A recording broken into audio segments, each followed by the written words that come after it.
corner. Real Entertainment Network. Iron Reese. The talk is still real. We still on the corner. We can touch on some topics. SKN, we got topics. Let's have a discussion. The people got questions. The people want answers. Yeah, we got topics. Let's have a discussion. The people got questions. The people want answers. Yeah, it's real talking. It's real talk. It's real talking. It's real talk. It's real talking. Real talk. It's real talking. Real talk. Yeah. Iron Reese. Dynamic The talk is still real. We still on the corner. real talk. We can touch on some topics.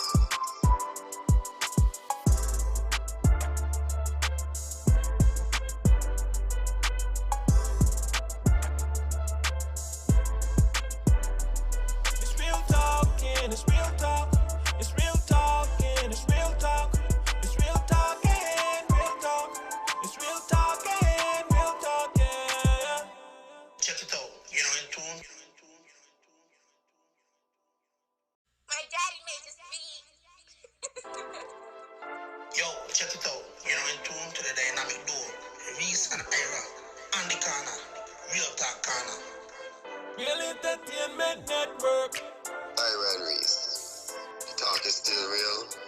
We still on the corner. We can touch on some topics. SKN, we got topics. Let's have a discussion.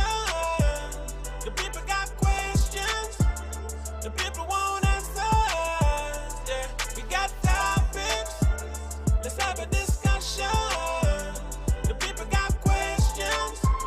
The people want answers. Yeah, it's real talking. It's real talk. It's real talking. It's real talk. It's real talking. Real talk. It's real talking. Real talk. Yeah. Iron Reese. Dynamic The duo. talk is still real. We still on the corner. Real talk. We can touch on some topics.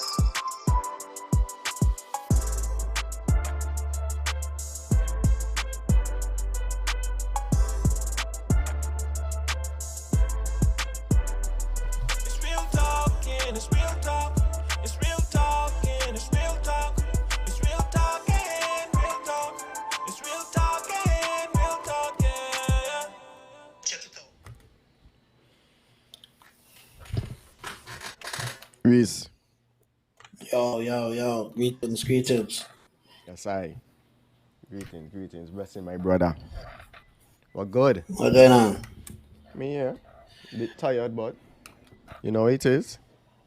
The rest for the weary. That's how it is. Got to keep trotting. Keep going forward, huh? That's how it is. Yeah? The Bible tell you sweat about food on your table, so that's how we go. Yeah. But everything good with you? Yeah, man, everything good, babe. What's up with you? Everything good with you? Can't complain. Cannot complain. Beautiful. Love to hear that. So, what we have this week? Great show. This week we'll be speaking with Mr. Kurvin Wallace. As some would remember, Kurvin would have represented St. Kitts Nevis in the 1996 Atlanta Olympic Games. And as we know, the Olympics was postponed last year due to the pandemic and is going to be held this year. So we just figured that, if we're going to have it this year, well, why not have our own Olympian as a part of our show? So we could understand a little bit more of the Olympics experience as well. We would have seen things on TV, but it's different when it's someone who you could reach out and touch. So one of our own, and we feel it is definitely his time to get his flowers, and that is what we're here to do. Couldn't say it better. Couldn't say it any better than that. So,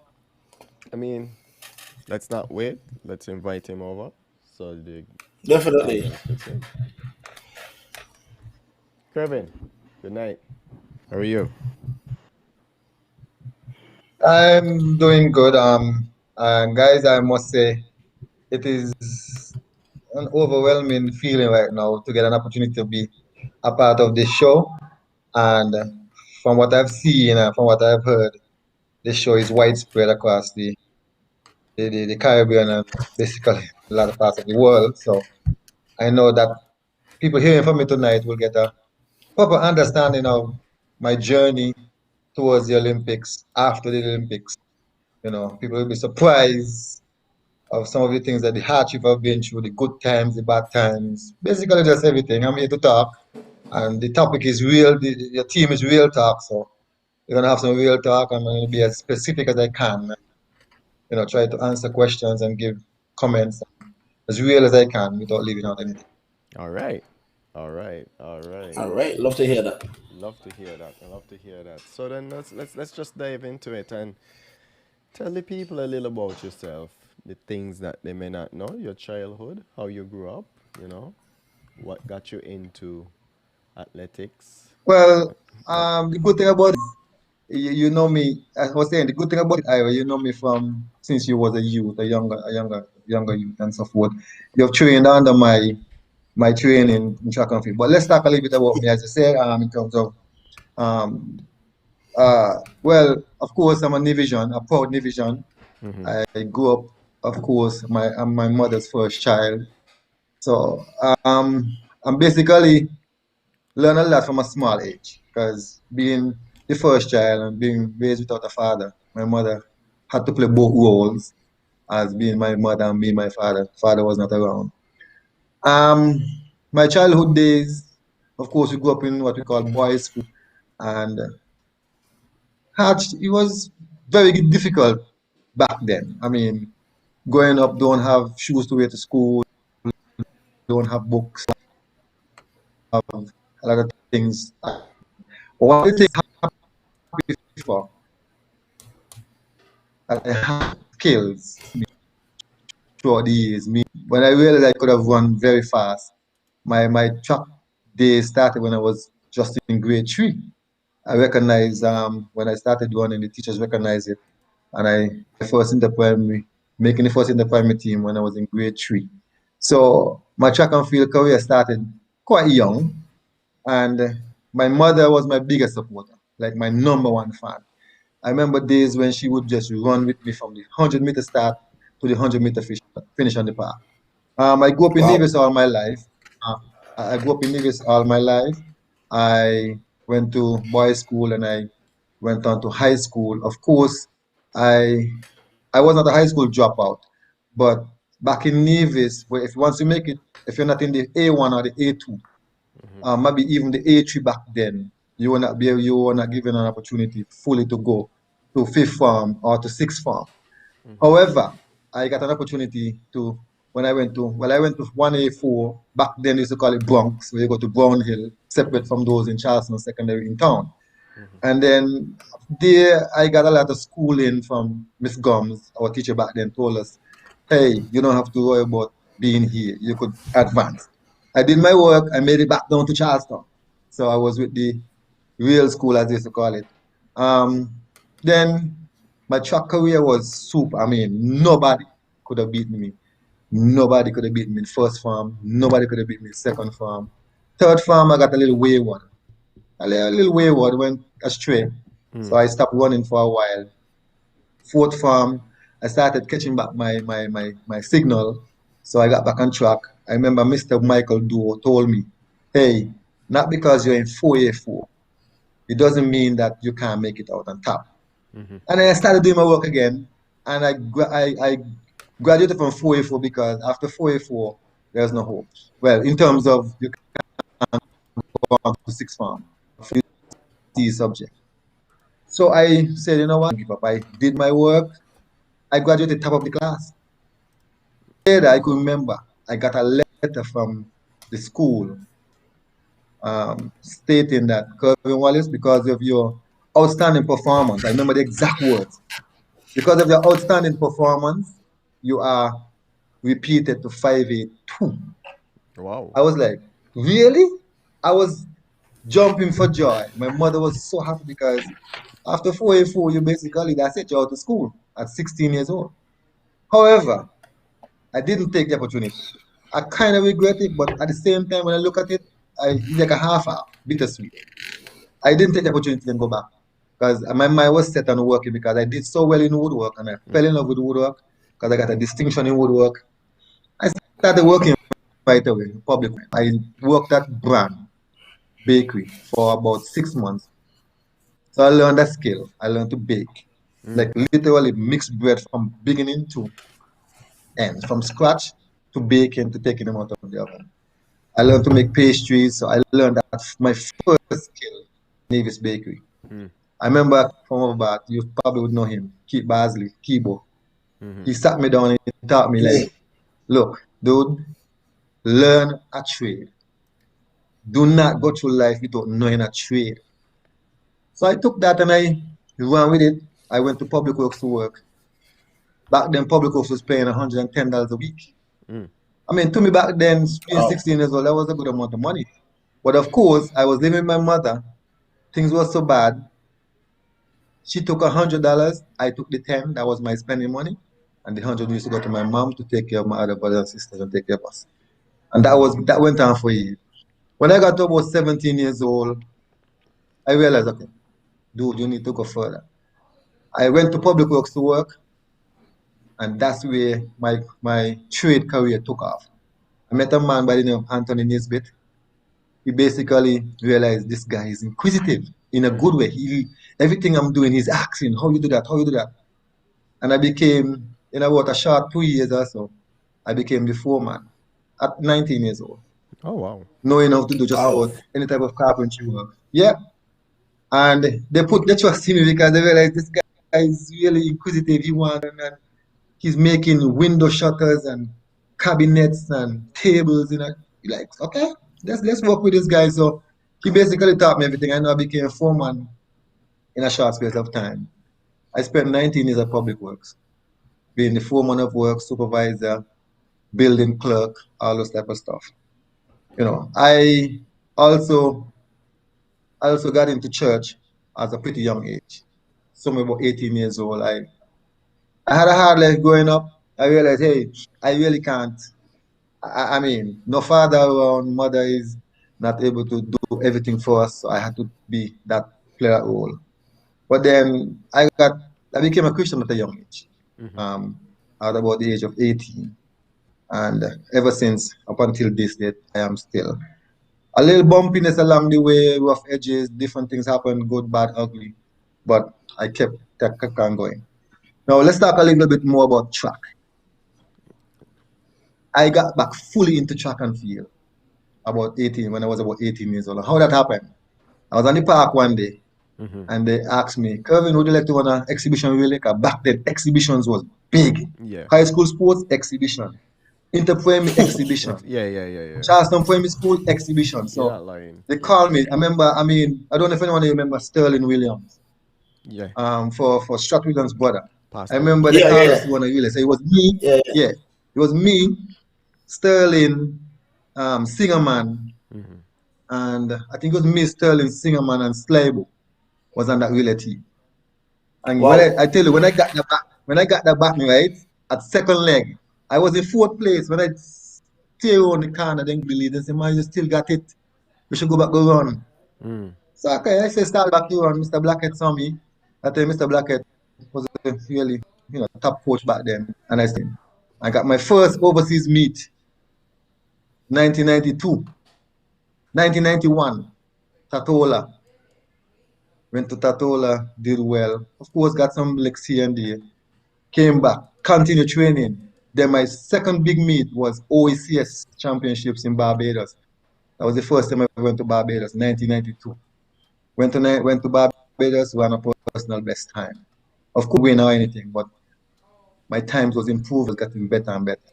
That same year in 1992, I put a little more effort into my training, and I became the fastest athlete in the federation. Kim Collins couldn't even walk close because, of course, I was much older than Kim.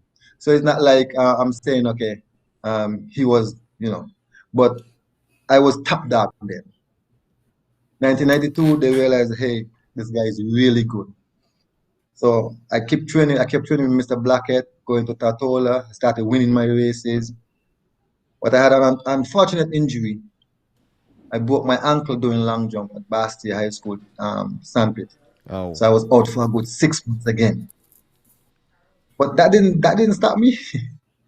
That didn't stop me really. I kept on going. After I rehabilitated, I went to the hot bath, did my training, did my exercise, strengthened my foot and everything. About 6 months later, I was able to jog, then jog faster, then run faster, then started training back fully. So, but in about a year time, I was back on the track. In 1993, still traveling to Tortola, Antigua, Barbados, those regional meets and so forth. 1994, same thing. I was going further and further. Now I started going to Puerto Rico, started going to like Anguilla. I never had no I never had no international meet per se. Most of them were in the Caribbean, like OACS region. 1995 is when my track took a step up. I became the fastest athlete in the Leeward Islands. When I say fastest, I mean number one, not one of the fastest. I was the fastest in the Leeward Islands. Wow. Wow. And people cannot do this. I just don't know. In Nevis, they like to say it's not who you know, it's who know you, and those kind of talk. And because of certain background, you get overlooked because, okay, who is he? He may be not important. But I was the fastest in the Leeward Islands, and the record is there to prove it.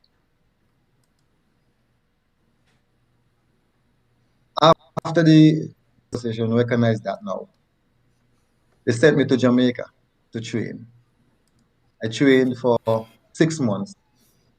I came back and I still maintained that title of the fastest athlete in the Leeward Islands. And I was ranked one of the fastest in the Caribbean. One of the fastest. I mean, those are things that were overlooked, and it's unfortunate that they were overlooked. Right? However, when I thought that things couldn't get better, 1995, my first international meet in Guatemala, CAC. As a matter of fact, my first international meet was in Argentina. That was the Pan American Games in Argentina. I was the first to make it to that meet from Nevis. But at that time, I was probably the only Nevisian who was traveling because I was up there. I ran a personal best again in the 200 meters. Personal best. Took my time down. I didn't place in the medal region, because I was basically working my way up. When I even thought that things couldn't get better than this, I made it to the World Championship meet in Sweden, 1995. The record is there to prove. You can go on YouTube, type in World Championship 1995. You'll see Kurvin Wallace in the 200 meters and the 100 meters. Nice. All those stuff I think were overlooked, and still I think kind of overlooked still. But I'm thankful that you have me on this show. I hope some people who are listening will realize, wait, he did all of those things? Yes. Anyway, so 1995 was a good year for me. But it was not the best year. It was a good year for me. Making it to the World Championships, just a regional, this is the world. This is the one biggest track event in the world.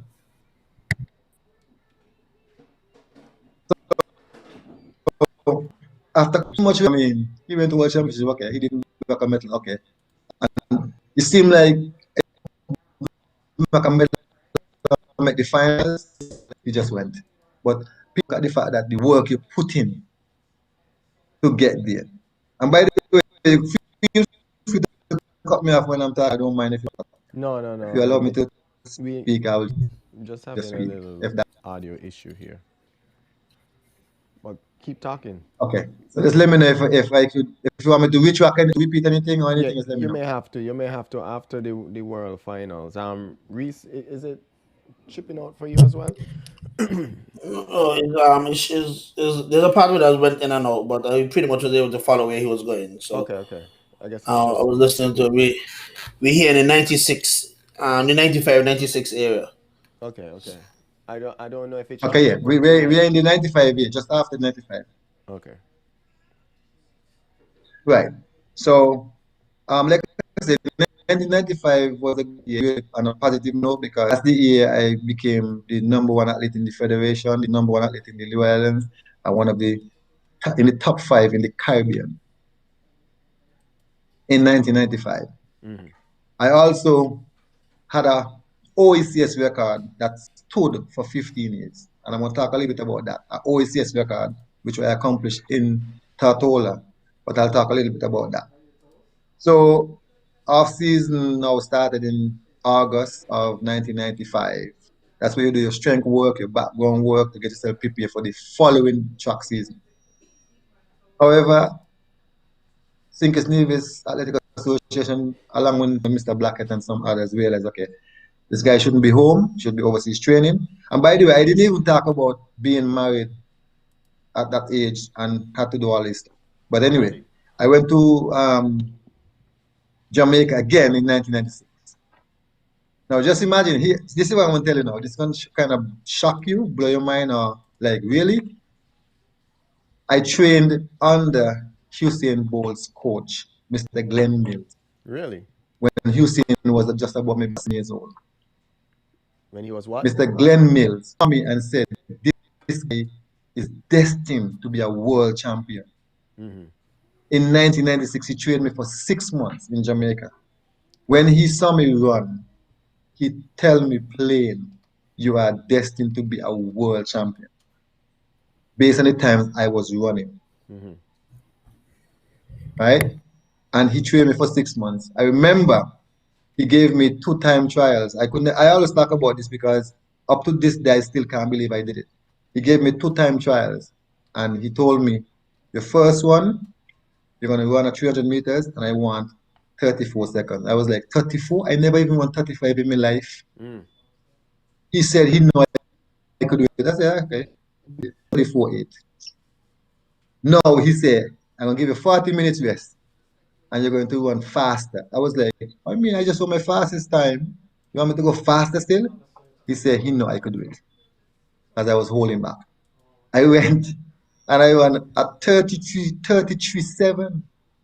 Even me and all up to this, they couldn't believe it. And that time, myself and Kim Collins were training together. And we were basically just going at it. And I was the most outstanding athlete back then. Right? However, things got really better. I came back to Nevis now to take part. Well, that was in Tatola, but I came back to Nevis to take part in the 1996 Leeward Islands Championship. And that was the biggest day for me, the biggest weekend for me. Why? Because in Tatola, I qualified for the Olympics. That's when I qualified for the Olympic game in Tatola. Qualified. When I say qualified, I met the qualifying standards that was designated. What kind of time? That is not easy task. Yeah. Beg your pardon? What time? What's the time that you had to run for the qualification? You Okay. remember? The 100 meters back then, you had to run 10.3 seconds or 10.29 seconds for the 100 or 21 seconds flat. 21 seconds flat or 21.2. However, I ran 21 seconds flat on a grass track in Tatola. I blew away the whole field. And guess what? That's the record I was talking about. I set that record and it stood there for about, I think it was about 10 or 15 years. I stand corrected if I check my records, but it was more than 10 years because it was that same guy, Hughes, who was running for England now, who broke the record just about 4 years ago. And it was there since 1996. So my record, 21 seconds flat in the 200 meters on a grass track. On a grass track that had more dirt than grass in Tatola. Right? Quick. 21 seconds flat, electronic. So that would have rounded after about 20.7 time there. But you know, electronic time was the most legal and that was recognized. Mm. And it was that same guy, Hughes, who broke the record just a few years ago in Tatola. I had the all-time record for quite a good while. That went unrecognizable again. So 1996, qualify for the Olympics, feels good. First Division to qualify for the Olympics game, and first Division on his way to the Olympic Games. So we set off to North Carolina 6 weeks before the Olympic Games to train. Isolation. from family, from children, from friends and loved ones, everybody. This time, I'm overseas training, going faster. Glenn Mills is with us, same coach. He had me running times I would never run before, and he said, "You're gonna do well, Olympics." But then, at the peak of the moment, of course, we all know, he went a little downhill. I got injured. Got injured. That was like, I don't know. It was like you fly, you went up in the air so high, and you just drop. I mean, I think I almost heard the roar in Nevis when they heard I was injured. I think I almost heard moaning. People start texting me, and 'cause back then you could use this SMS text kind of thing. People start texting me. I heard things on the radio, and I felt so bitter back then because I know they were concerned, but I still felt so sad because everybody was so disappointed that I got injured. But the thing is, I didn't stop, I didn't stop. I came back home, came back to Nevis in a wheelchair. Nobody met me at the pier, nothing. Wow. Only my family pier. Came back to Nevis like a wounded soldier, not even recognized properly, and That's disappointing. all I got that the same year was independence. I got a plaque on a piece of board, a plaque that they made at the craft house. No proper recognition, those kind of stuff. Were you the first And Olympian? I'm tell first Olympian, first Division Olympian, and the first Division who made it to the World Championship, the first who made it to the Commonwealth Game, the first who made it to the Pan American Game, the first who made it first in every single one of them. Was there anyone from Sinkets? So yes, there were. I was the only Division always on the team. Okay. Always for that year because of course, the little thing tangling and so forth. But No. that didn't bother me No, because we don't know the my thing is, you will go tell us what the thing tangling. but I mean, most of the time when it comes to sports, most of the time when it comes to sports, I mean, there's nothing to hide. The division would get you would find like three. If it's four on a team, you will find maybe three competition and one division or no division at all. Even with the coaching staff, you would see none division on the coaching staff, no division on the official staff. I was the only athlete on the national team for a good 95, 96, 97, 98. For a good almost 10 years, 10, 11, 10, about 12 years. My question to you is until 2005 to retire and so forth. I think Maritza Williams, who made it on in 2008, she was the second division Olympian. Even she was not even properly recognized. And I remember, I can tell you this. I remember back in after '96, I approached a politician and I asked, so since I've made it so far in track and field and so forth, is there anything that is in place for somebody like me? You don't remember his name? And name. I remember his name. He's passed now. He's deceased now. Mr. Malcolm Gishard. Okay.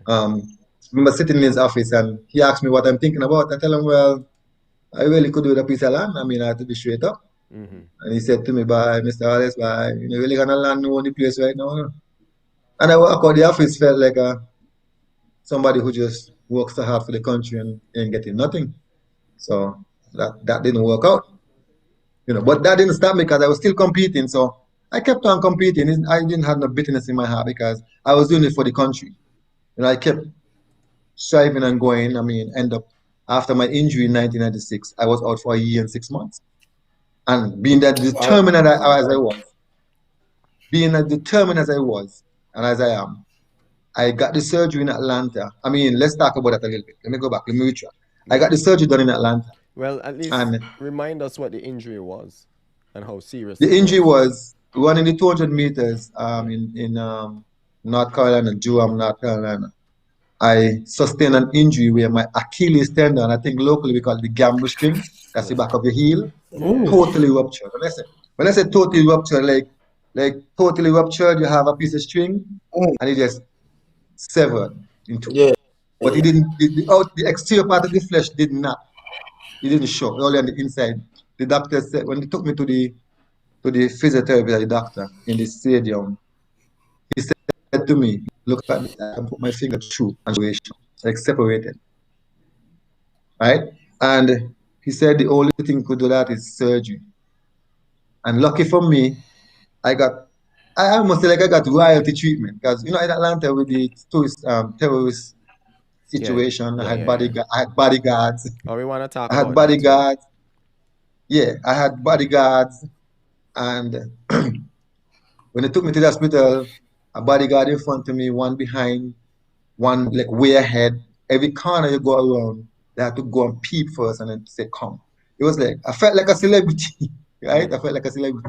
But at the same time, we know they had to do that because of the situation with the terrorists and so forth. And the surgery, when the doctor dealt with me, he said, you know, a surgery like this would cost you about 14,000 US. That's back then, 14,000 US. Where was I going to find 14,000 US? But the good thing is, every Olympian was insured up to $100,000. So the surgery was done in Atlanta. It took 12 hours. I remember when they gave me this, when they put me on it was 6:30. And I think I remember sketching it was about 12:30, the next 12:30 midnight, after midnight, 6 hours later. So the surgery took about 6 hours because, Wow. and to this date, I've not had any problems with my foot again. It was properly done, and I must say thank God for that. But in Atlanta, terrorism was on a high.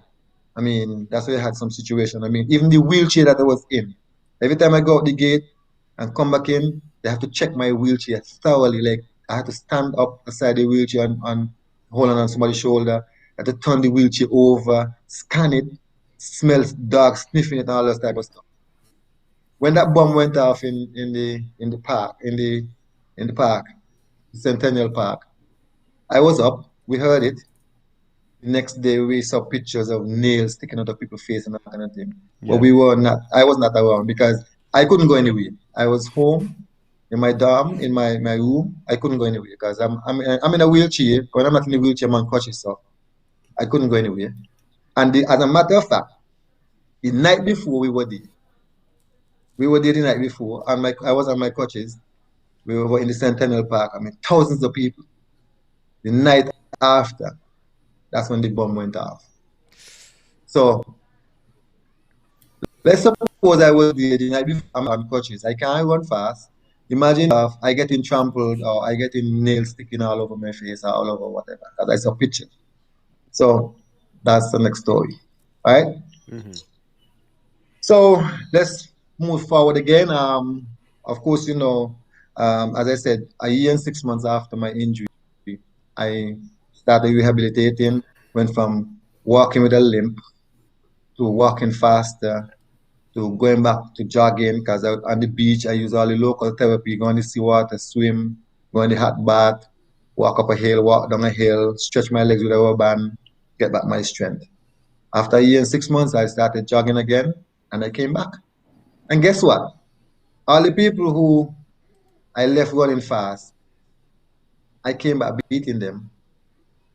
Came back beating them. I was like, okay, let's suppose I didn't have that injury for and was out for a year and a half. What would have happened? And I tried to sit down and think about it. What would have happened if I sat down, if I was not injured? And because the same people who I left running fast, I came back beating them. I remember the president said, we quoted what I said, that I was injured after a year and 6 months and I came back beating you all. And he quoted what I said, like to throw shades and them. That happened. Anyway, 1998, back on track, became the fastest in the federation again. Fastest in the federation. In 1998? After injury, but that was 1998. Okay. After a year and a half of being out. Well, how old were you at Because this late time? 1996. At that time, I was 25 years old. 25, 24, and 25. 25 years old. Thereabout. And still young, still, you know, after they realized I was that good still, I made the list and the team to Venezuela for the CAC games. CAC Games is the one of the biggest track event in the CAC region. That include all the Spanish-speaking countries, the Caribbean, and everybody. And this is the next sour point, and I want to talk about it, and I'm going to speak about it. Since it's Yep. real talk, I'm going to speak about it because this is a Okay. sour point, Mm-hmm. and I must let people know what went on. Yeah. Yeah. That's what you're here for. I ran the 100 meters, 200 meters, and Kim Collins was in the same 100 meters, 200 meters. I came out top of him, which means I beat him. Mm-hmm. That's coming off of injury for a year and a half.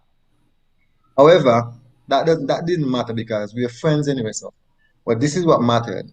We qualified in the 4x100 meters. We made it to the finals. That's the first time a team from Sinkers Nevis would have made it to the finals in such a big event. Mm-hmm. And the coach back then, after qualifying for the finals, on the day of the finals, the morning, wanted us to go out there and train hard and tell us that we got to practice a 4x1 relay just as if we're going to compete the same afternoon. That is like 6 hours later, you know? Craziness. I mean, that's like Well, 6 hours later talking about him. And Venezuela was 97 hot. degrees. Ooh, You know, Venezuela is a hot place. That's And the crazy. coach wanted us to train like we were going to run the thing in the afternoon of the same day. And I must admit, What I lost coach? my cool, and because I know better. Beg your pardon? What coach? What was the coach name? The Oh, name the of the coach back coach? then he was a guy by the name of Eric Francis. Eric Francis. Okay. Um, yeah, back then. And I said to myself, but I started out calmly. I Mm-hmm. said, but coach, we have to run a relay this afternoon, the finals. Why you want us to train full out this morning? Mm-hmm. His response was, how you expect to run fast this afternoon if you don't run fast now? My response was, coach, from what I've known and what I knew, you cannot train on the day of a competition. The most you should do is you don't want you're going to okay. I lost myself and Kim Collins, we lost, so we tell him straight up, we're not running this, and we're not running so hard because we have to run this out. And why don't you just let us run the last 10 meters leading up to button pass fast, run the first 75 meters or so fast, slow, and when we were approaching the button, pick up the speed. No, I don't want that. I don't want that. You have to run it just like you run it this afternoon. I was like, no, we're not doing it. And I was going on. I did lose my cool. Mm. However, okay, he said, no, all of us, he said, we're not running. Me and Kim stood up and we spoke. The other two, they were just quiet, no backing up. So, okay. Later in the day, they called us into a meeting where they were trashing out. And the decision was, let's pull the relay team out the finals. What? So we were pulled out of we were pulled out of the finals in Venezuela, pulled out of the race. They said they cancel our race and said that we're not running because of the Who? incident. Now, Wait, who is there? the executive body that was there, they sat down and they decided and they pulled us out. Of the And I was, the SKN. yes, that's the officiating team that went with, and they Okay, pulled us okay. out of the 4-1. Now, my argument was, okay, yes, I might have lost my cool, but it was for a good reason because I knew better, and the coach who coaching us should know better as well. Mm-hmm. My thing is, okay, we should have run the 4x1 because we were there. Nobody home never went on because everybody questioned why these guys ain't running. Mm-hmm. Then when we go home, then you deal with us. I told them you could have dealt with us when we go home if you wanted to deal with us when we go home. But we should have gotten the opportunity to at least run the 4x1 to represent the country. Yeah. Anyway, they say, yeah, that is true, but okay. We got back home after them pull us out of the relay. We got back home. We trash out the thing in a meeting again. They agreed that, okay, this guy should have run, but whatever. Shortly after that, I received a letter that I was suspended from all track and field events in the federation. As a matter of fact, for representing even myself, which means I couldn't run nowhere in the federation or nowhere for 2 years. What? I got a Got two banned? years suspension. No, that's not the bad part. You think that's the bad part? Yeah. The bad part What do you mean is that's not the bad part? when they got He have worse than this? It can't get worse than yeah this. worse than that, Yeah. No. Wait. man. You think the worst part for me was they had a high school event up here, high school meet. We had an exhibition relay. Then people send a message to Nevis and say, if I run in the exhibition relay, they extend the ban for 2 more years. So because I love track and field so much, I decided, okay, I won't run. It's an exhibition, it wouldn't kill me. You think it was part? We had a development meet now in Nevis. In Nevis, man, I think those people send a message with the other athletes and all the other coaches there.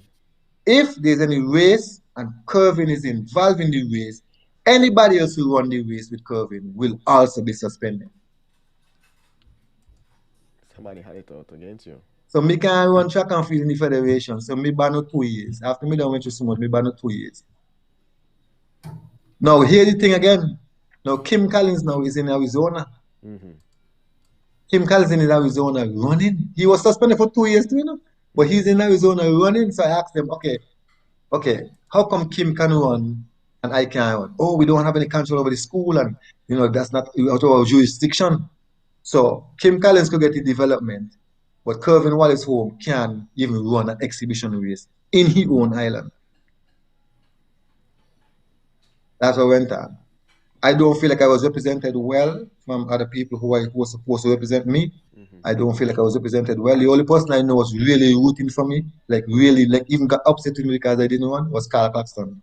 And up to this day, I think he against me for not running. He said I should have run and they can't do me nothing, let him do what they want. But we protested the situation and we got the ban lifted after about 6 months to a year. That time the track and field season was over, so I didn't get to compete that year, which was 1999. So the track season following, I was not able to compete. So after being out for a year and a half in 96 to 97, come back in 98, I got another suspension. I was getting some real tough situation in this sport that I love so much and I've represented so much. Not even getting proper recognition, I have to go through all that. Wow. So, I mean, it was really, I don't even know how I kept my sanity throughout that time because it was like, these people got to be kidding me. So the fact that I didn't get to make it far was not only because of the injury, because I think I could have come up from the injury and made it further. But it But sounds it like was you also did. because of the fight down. And I know the fight down was deliberate. I know it was deliberate because they realized my potential and how about let's try keep him down while we push ours forward. And don't get me wrong, me and Kim was really body then, but they didn't see it that way. All they saw was guy is really good. I mean, this guy come back after injury and still beating people. Let's find another way to deal with him. Mm. And I felt that he was malicious. I felt he was malicious. But guess what? Again, being the love of track and field that I am, I still didn't go. I started training hard again. Come back in '99, still made the Sinkers Nevis national team. Kept on going. Went on to Puerto Rico, Barbados, Grenada. I mean, one personal Grenada, made the Sinkers Nevis national team, and I mean, I just kept on going. And at the time, it was still me alone as the only male, still the only male, even after all the fight down, even after not getting proper recognition here in Nevis, still continue because I think the love I have for track and field, Yeah. I just overlook all those situations. And I kept encouraging. And by the way, while I was competing, I'm still a coach. I'm still coaching young people, young under 20 children, taking them to Antigua. I didn't even do that. While I'm competing, I'm training children. And I'm trying to Wow. inspire children to be like me and to be even better. Mm.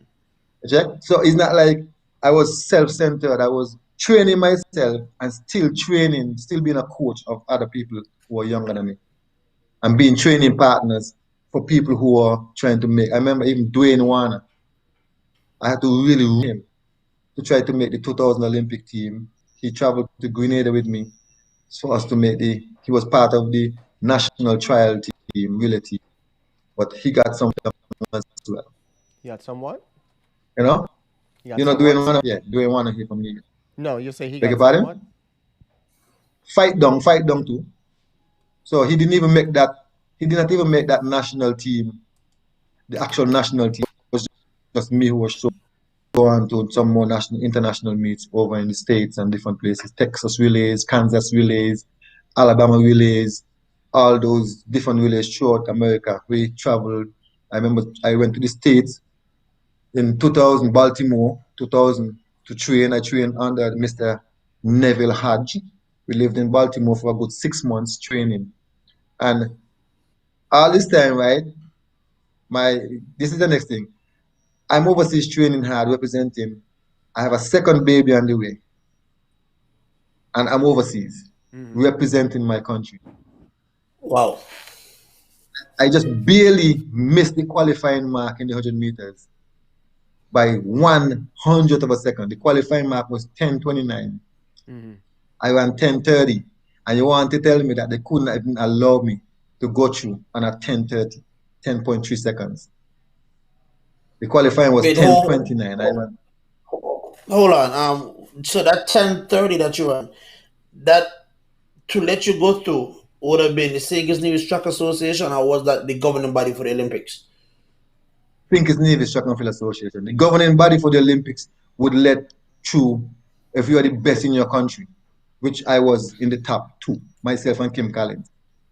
Because I've seen people going to the Olympics running 11.5, 11 big national team running, and they running national record 11.5, guys running 11.5, and that's a national record. So they couldn't let me through on a 10:30. They said I had to run 10 to make the qualifying time. So the 2000 Olympics, I did not make it because the time was just not fast enough. I ran a 10:30. The time was supposed to be 10:02, and I didn't make it through. So I came back home. Wait. But how did I feel? Yeah, after that. Because, I mean, you would have waited 4 years to get back to this point after all of that. 4 years back to this point, 4 years to make it to my second Olympics. I was that close. And it's not like I was number 6 in the federation. I was not number 4. I was number in the top 2. And as a matter of fact, me and Kim was going back and forth in terms of he first, me first, he first, me first. So it's like, but because of his international career in terms of being overseas training in America and coming back and winning the national, he won the national trials. He did win it. I came second, he came first. But he made it to the Olympics. I didn't because I missed it by that much. Yeah. So let me ask a question. Let me ask a question, Kevin. Usually you would see situations where a country would have somebody else to run. Like let's say Kim can't run, so Johnny would go in to run, or something like that. They would have an alternative. They didn't at least take an alternative for Kim. Yeah. So that's what I thought. If Kim would have gotten injured, then I was supposed to be the alternate because I was then the second fastest in the federation. I came second in the trials, and we were running on grass. Yeah. And I came second. And you're faster. But he went on to the Olympics in 2000, and I stayed at home.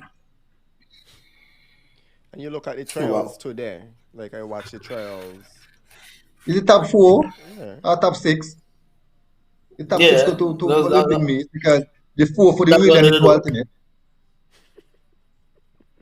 But Kurvin Wallace couldn't get his second Olympics and get his second opportunity to go to the Olympics and try to reclaim a little bit of the not to some pompous glory that he would have gotten in 1996. So I didn't get my second Olympics.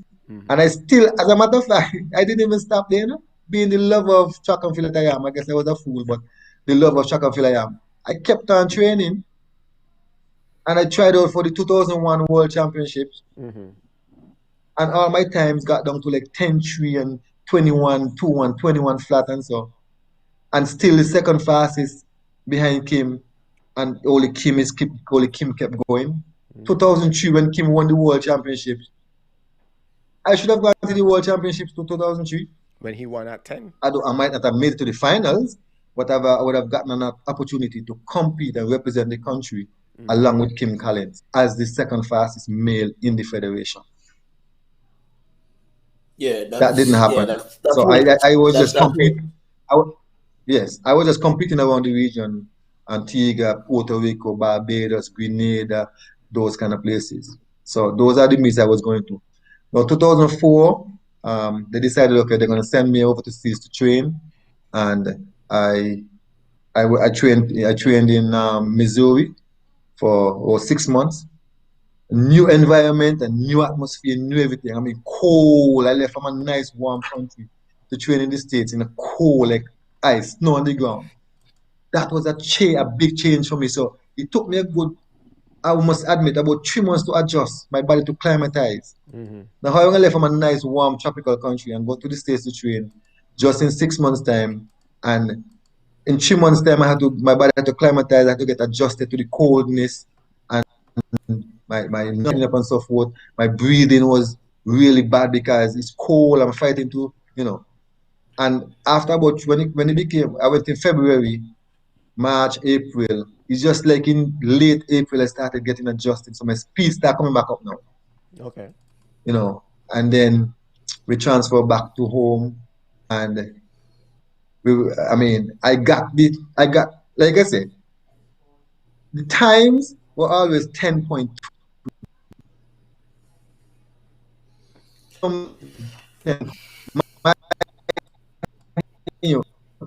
I'm still the second Bridges and Jason Rogers and all those guys, they were not on the scene as yet. They were not on the scene as yet. So all the time they're sending Kim Collins mostly alone to these big meets. So Kim Collins alone went to 2003. Kim Collins went to 2004 Olympics. Nobody else, basically, if I remember correctly. I stand to be corrected, but I was around that time. And it was enough time to take an Olympic football team, 2 World Championships, and to the 2004 Olympics. So there again, opportunity is gone. No opportunity for me to represent in a third Olympics, which I was capable of. Never could tell what could have happened. All I want, but I wanted the opportunity to compete at the World Championships in 2003 with Kim. You know how bad I wanted to go back to the Olympics in 2004? Because I was so determined. I think that I might have even run a personal best ever because of my determination. I was deprived of all those opportunities. I'm telling you, it was.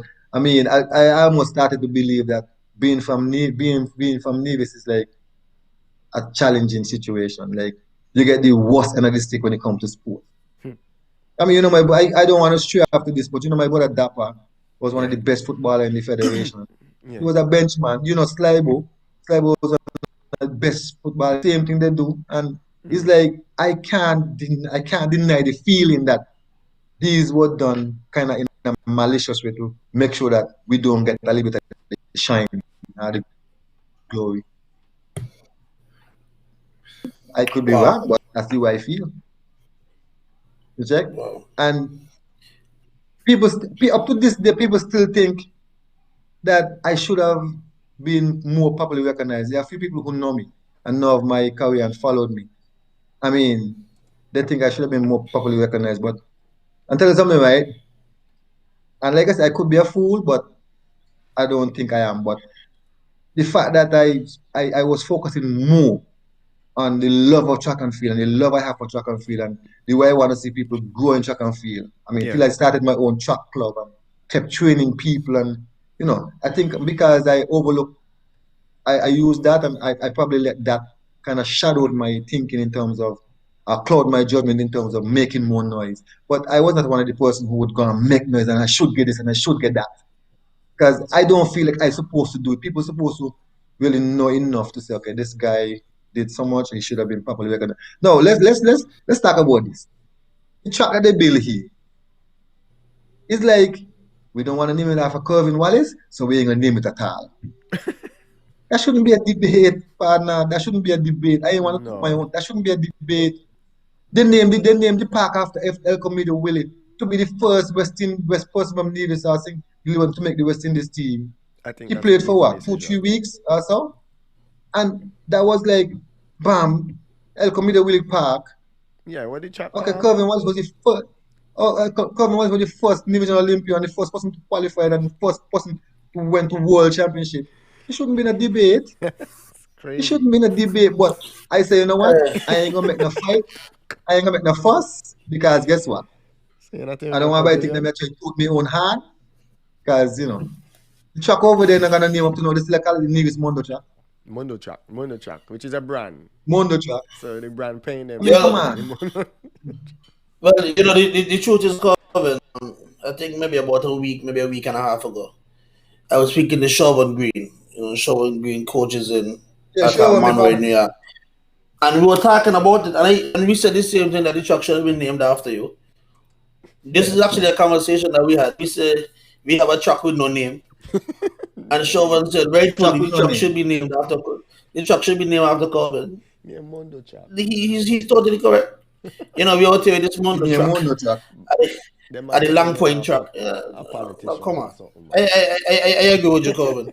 But Corbin, let's go back a little bit into your story. They might you block it. You said that in third farm, I think it was third farm. You said that you got a little wayward with track and field, and you may have swayed a little bit, and then fourth farm you got back with it, and then once you left school again, you are a little wayward until you had that exhibition race where you were part of the relay.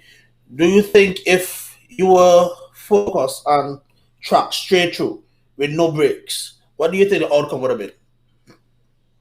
I think I'm gonna be honest with you. I think that if I had proper guidance, and I'm not using an excuse for my waywardness back then, but I think if I had proper guidance and if people were paying attention to the talent that exists in Nevis, I think I would have been better off. I think I'd have been further. I think I would have been more academically inclined in terms of spending more time with my subjects, and I might have even gotten right after. I might have gotten a proper degree. I might have been a pro at track and field athlete. That probably could have happened. Yeah.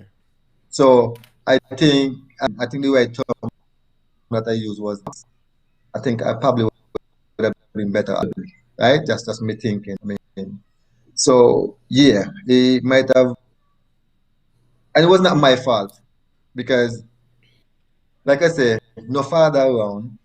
My mother has to fend as father, and then me being in second, third farm basically is like the big brother. So I have to look after my siblings. That time I had like four, Legend, which is, I mean, Legend is Theo, Sheldon, Mali, right, to deal with. Like I was basically the bigger brother, so I had to children like babysit.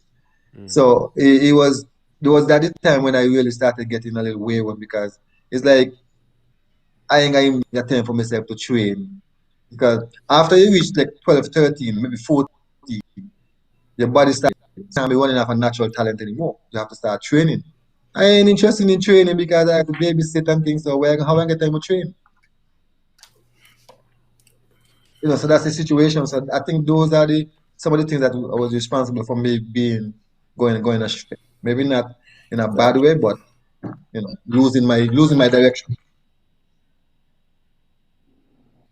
Definitely. Gotcha. So I'm losing my voice, but Mhm. so so Kurvin, all the So yeah, go ahead. yeah, all the time I'm thinking that your career ended after the injury. Um, Not knowing that you actually faced these challenges. So would you say these challenges still exist today? To a certain extent, they do. I'll tell you why. Let me tell you why. Maybe not with me personally, but I've seen it happen to other athletes. Now, throughout my track career for the last 15 years, I've seen athletes come, I've seen athletes go, I've seen athletes as good as you might have known Jaron Webb and Fletcher St. John, Emmanuel and Tim. I've seen them.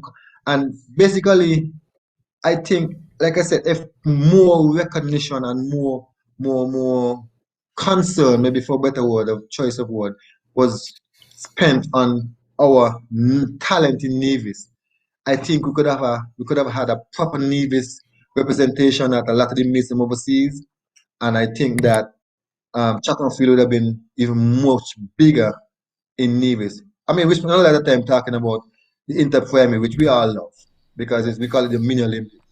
But inter-primary is primary school.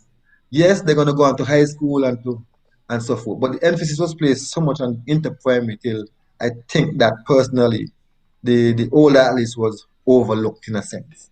Because I mean, if you were following track and field Nevis, of course, Leroy Chapman and Marcus Duberry and Ryston Queeley and all those kind of people Yeah. who I think should have made it to the international level.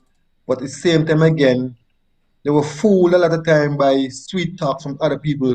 Say, "Oh, I could get you this, and I could," and they're still here, right? Shervin Green has been overseas trying his best to link with these athletes and show, but the coach who feel like if they leave, Yeah.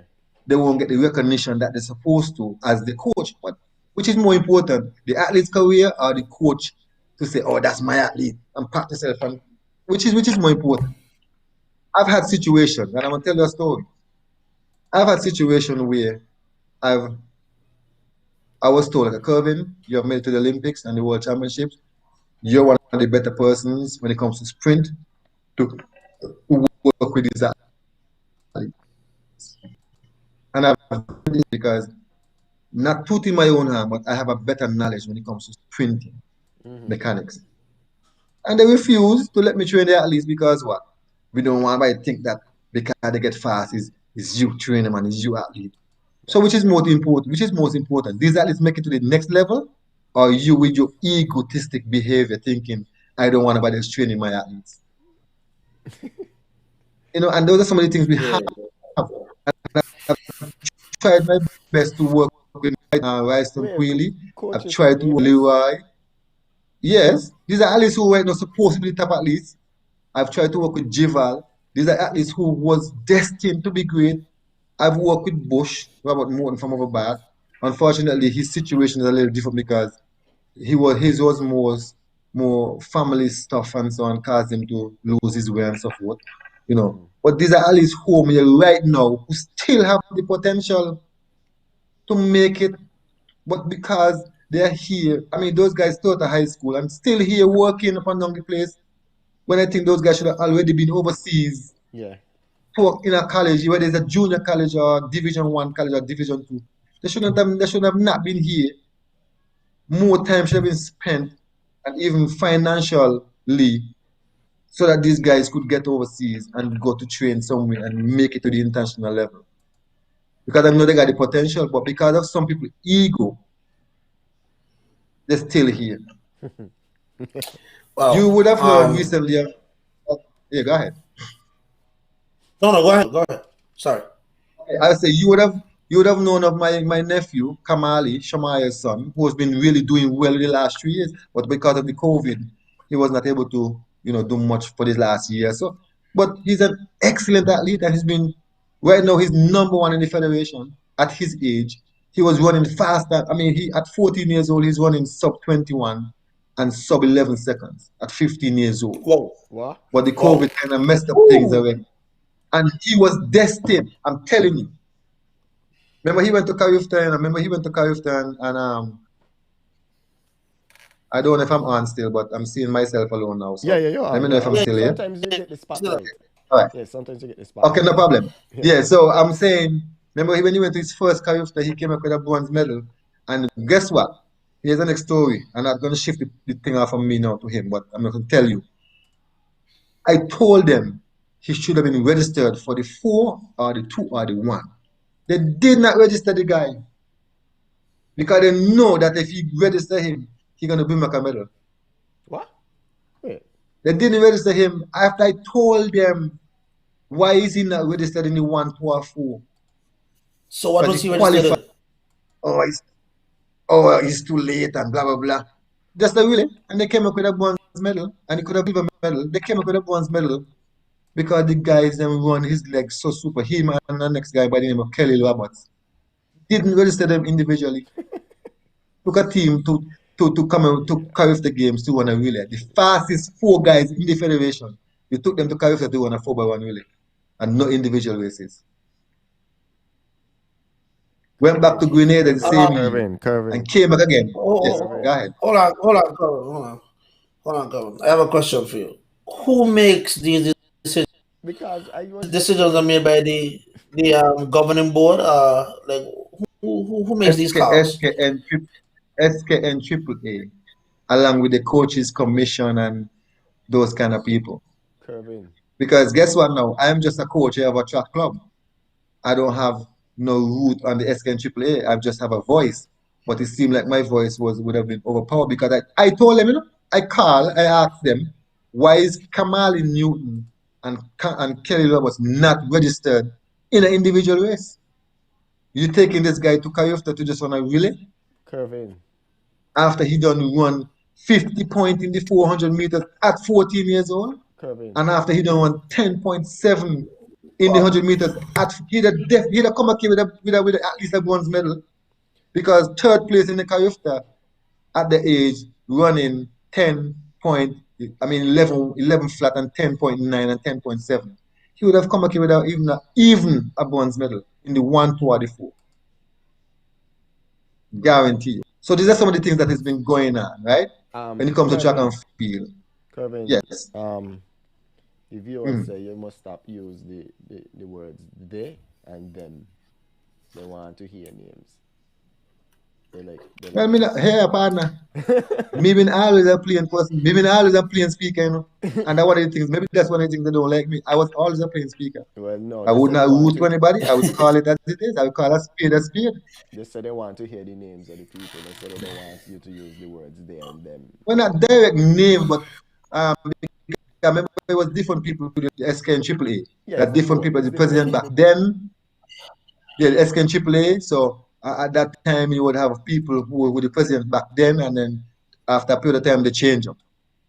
Yeah, I understand. You know, continue. And it's just a sad situation.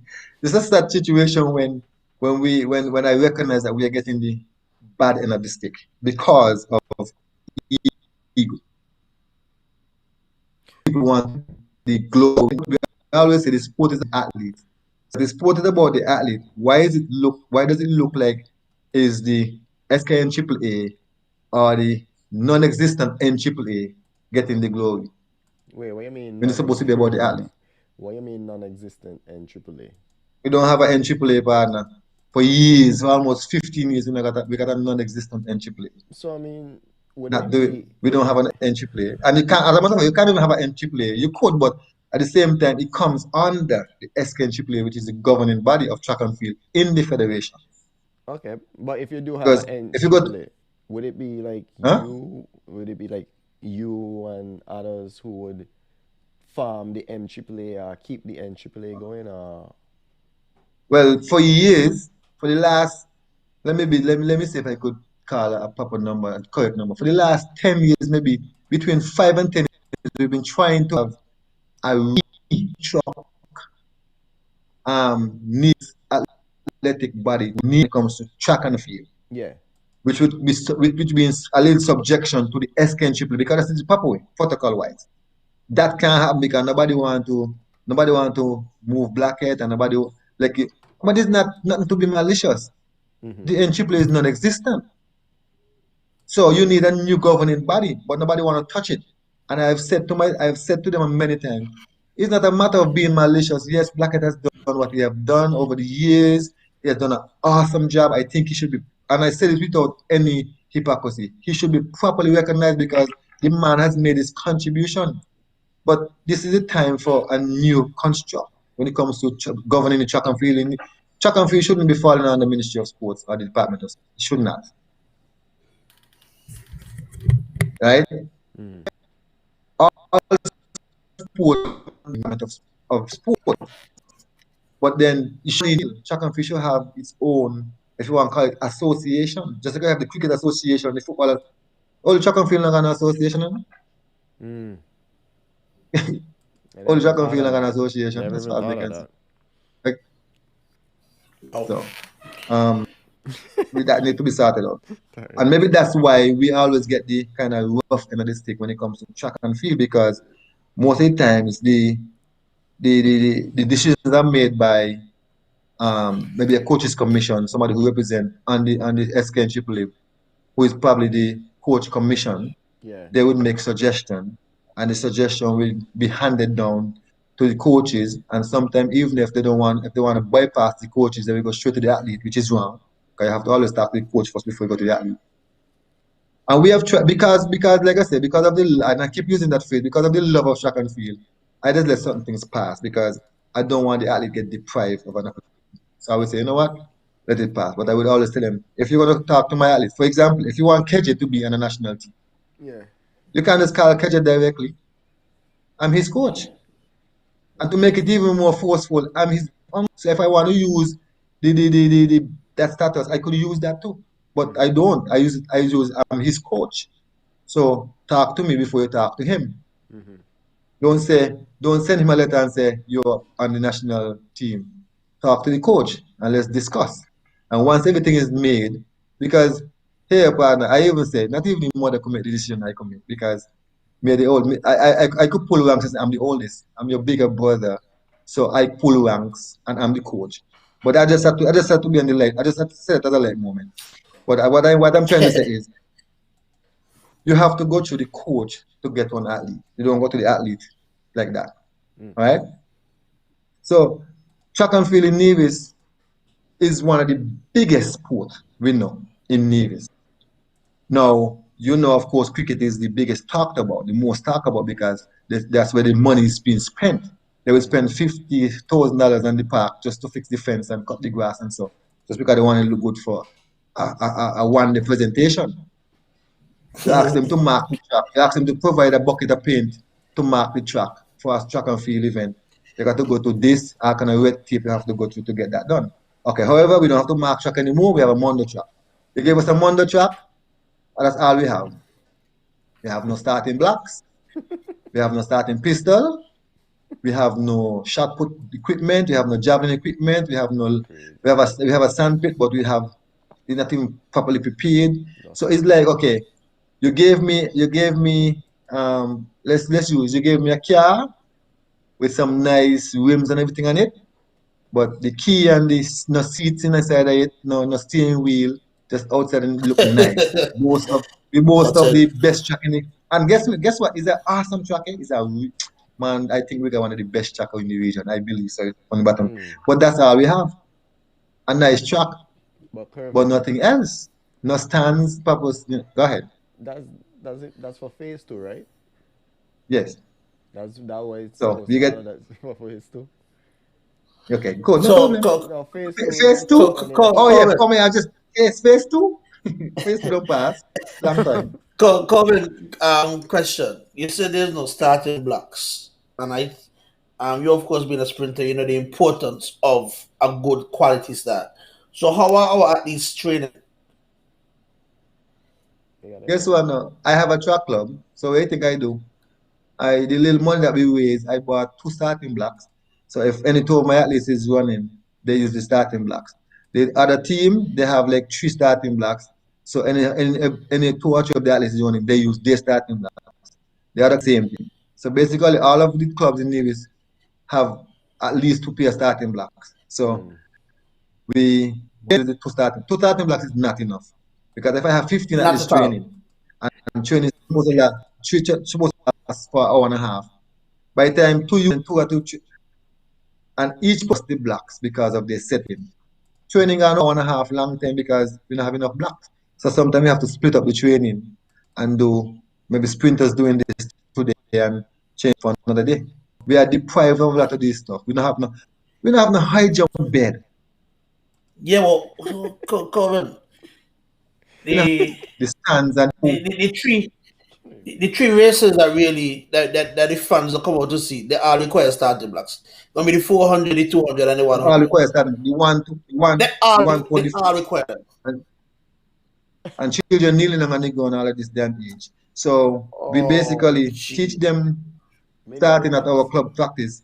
But then when they go to a meet where you need 9 starting blocks and only 2 persons could have a starting block because only two the club have, so we have to lend them out. Then you find another 5 people are deprived of using a starting block. Even when we go to sink it, children can't even use starting blocks because they don't have enough starting blocks to train with. So some of them they just do start normal court start. Mini Olympics. And we know the importance of starting. All of us know it. I mean, you don't have to be a track and field. Definitely. You don't have to be an athlete to know the importance of a starting block. Relay buttons, those kind of stuff, you have to borrow. Imagine you have to borrow. You have a track meet and you have to borrow from a club. All those things supposed to be in a container. You go to a meet, Wait, you go in the container, somebody managing the container. wait. I ain't gonna laugh. Go ahead. Wait, hold on, Code, hold Laugh on. or something. We'll laugh. You got to make things make sense to me. So you got no button. Watch. Let me go over it so you can understand. I'm go slow. We have a track. We have one of the, and I'm saying, and I want this one record. We have one of the best track in the region. That's all we have. Congrats to Nevis. We don't have no. Must see. We don't have no photo finish. We don't have our own photo finish. We don't have our own equipment. We don't have starting blocks. We don't have jump bed. We don't have shot football. We don't have none of the discus javelin. None of those stuff. If any of those stuff you see exist on the track is if the club who owns the own, like 2 blocks or whatever. Okay. If Yeah, that is sad. buttons, if you have a That track is meet, sad. you have to borrow really buttons from a club owner. That is sad. That's what I'm saying. It is very sad. And I've said it, I don't, that's the reason why I'm not afraid to say it now on this show is because I've said it before. And one of the comments I've heard, I didn't hear it directly. Well, I did hear it directly. Is we don't get on your chap, what else y'all want? Yeah, but the truck is the beginning. Yeah. You know what I mean? That's So like you don't building think a after that's like building a house, putting on a roof, and not giving a window. You know what I mean? That's not the house. so you- Killing me. right. So you don't think after 4 years we should have at least got some sort of equipment to compete with and so forth so that we don't have to borrow? A photo finish have to come from Sinkit every time we have a track meet. Every single time. Every single time. So Every if time we got a Sinkits track have, meet, we got to borrow photo finish so, from so Sinkit. if Sinkits have a meet going on, no photo finish, keep it. Right. Sinkers have their own stuff. They got their own. I mean, hurdles. Imagine we had a meetup, we had to borrow a hurdle, we had to send a container to Sinkers to borrow stuff to come to Nevis. That should not be. It should not be. And the love of the time of track and field, it should not be. We should have our own container park up over there, locked up under key, lock and key. Somebody responsible should be monitoring what comes out and what is using and what goes back in and give an inventory maybe after every month and so forth. And the equipment should be well taken care of. Hurdles, high jump bed, high jump apparatus, all those type of stuff. We should not be sending to sink it for equipment. And by the way, this is not the savvy part, and the savvy part we got to rent it. We got to rent it from our neighbor, from our sister. We got to rent. Killing me, but So in that there's cleanliness, we got to rent. Wow. Wow. Kurvin, I love Oh, him because okay. if I don't Wow. know my ball. Like this is Mini Olympics. this Tell is me, it's a struggle. Let me tell you something, this is right? embarrassing. I So it's years. I love It's track no and field so much. I love track and field so much, right? I am such a and I have so much enthusiasm when it comes to track and field that it hurts my heart to see that I had to work my way up the little resources I had, and these athletes who are trying to work their way up to have to go through the same thing as me. Even worse because I was determined back then, but these children these days, I don't know if they're determined as because they get discouraged very quickly when they're not seeing anything happening. I mean, look at it right now. Okay, COVID situation has us under kind of lockdown situation, but all around the world, everything is happening. Track and field is happening all around the world with the protocols. Now, I know they're going to say, oh, get the vaccine and so forth. I ain't going to get into that. I definitely won't get into that kind of talk. Okay. But Yeah, track and it's field fair. has been happening all over the region. And all over the region, track and field going on. Second team is not getting nothing do. Nothing happening. Only those athletes Okay, boy. who overseas training for college. So the 3 meets already postponed for the last 2 months. 3 meets. Club championships, Kayufta Trails, national championships, and another development we had. All Here's a postponed. So question. basically, Here's a question I have for you. hmm, You said that the character trials is postponed, that was cancelled or whatever it is. How are they gonna pick who going to represent the islands for character? They're gonna just pick people from St. Kitts, or what are they Um, gonna well, that's the next question because, like I said, we have, I think it's four potential athletes from Navis. Well, two for sure who would make the team. That's Kelly Roberts and Kamali Newton, and I think two other potential. So I was told that they have some ideas about some under 23 meet, but that's basically all I was told for now. And with all the restrictions going on in terms of, so I don't know what's going to happen. I'll look more into that. Even if you want to text me off here online, one on one, I could provide the information to you, or if you have other sources, you could check. But for now, I don't know how they're going to do that because Kamali, for one, is still in his top game as of the last meet he ran. How old is Kamali? Right now, he's 16. And So what he's he good on the running right right, now? good age. The last time he ran, that's he was prime age. he won a 20, he won a 21. He won a As a matter of fact, this is one of his first 200 meters. He won a 21.8, I think, a few months ago, about a month ago. That's when before all this thing break out, and he won a 10.9. And those were his first actually two races after training and after some development and so. Yeah. And we know, and based on what I know about him, because I coach him, once he start running like that, you get every time he run, he get better and better and better and better. So if he was continuing to run, if he was able to run still, I think by now he'd have been down to 10.5 or 21, maybe 21 flat out, even 21.2. At 16. Wow. And those are That's and six. the only time that colleges in the States are going crazy about at that age. So Yeah. Let's and hear something Kelly else. Wow. Roberts also, he's been running pretty good enough too. So what do we need right now in track and field other than the What building? Yeah, and the equipment. What can we do, you know, to improve the situation? We need support from the I, government. I I'm being really frank.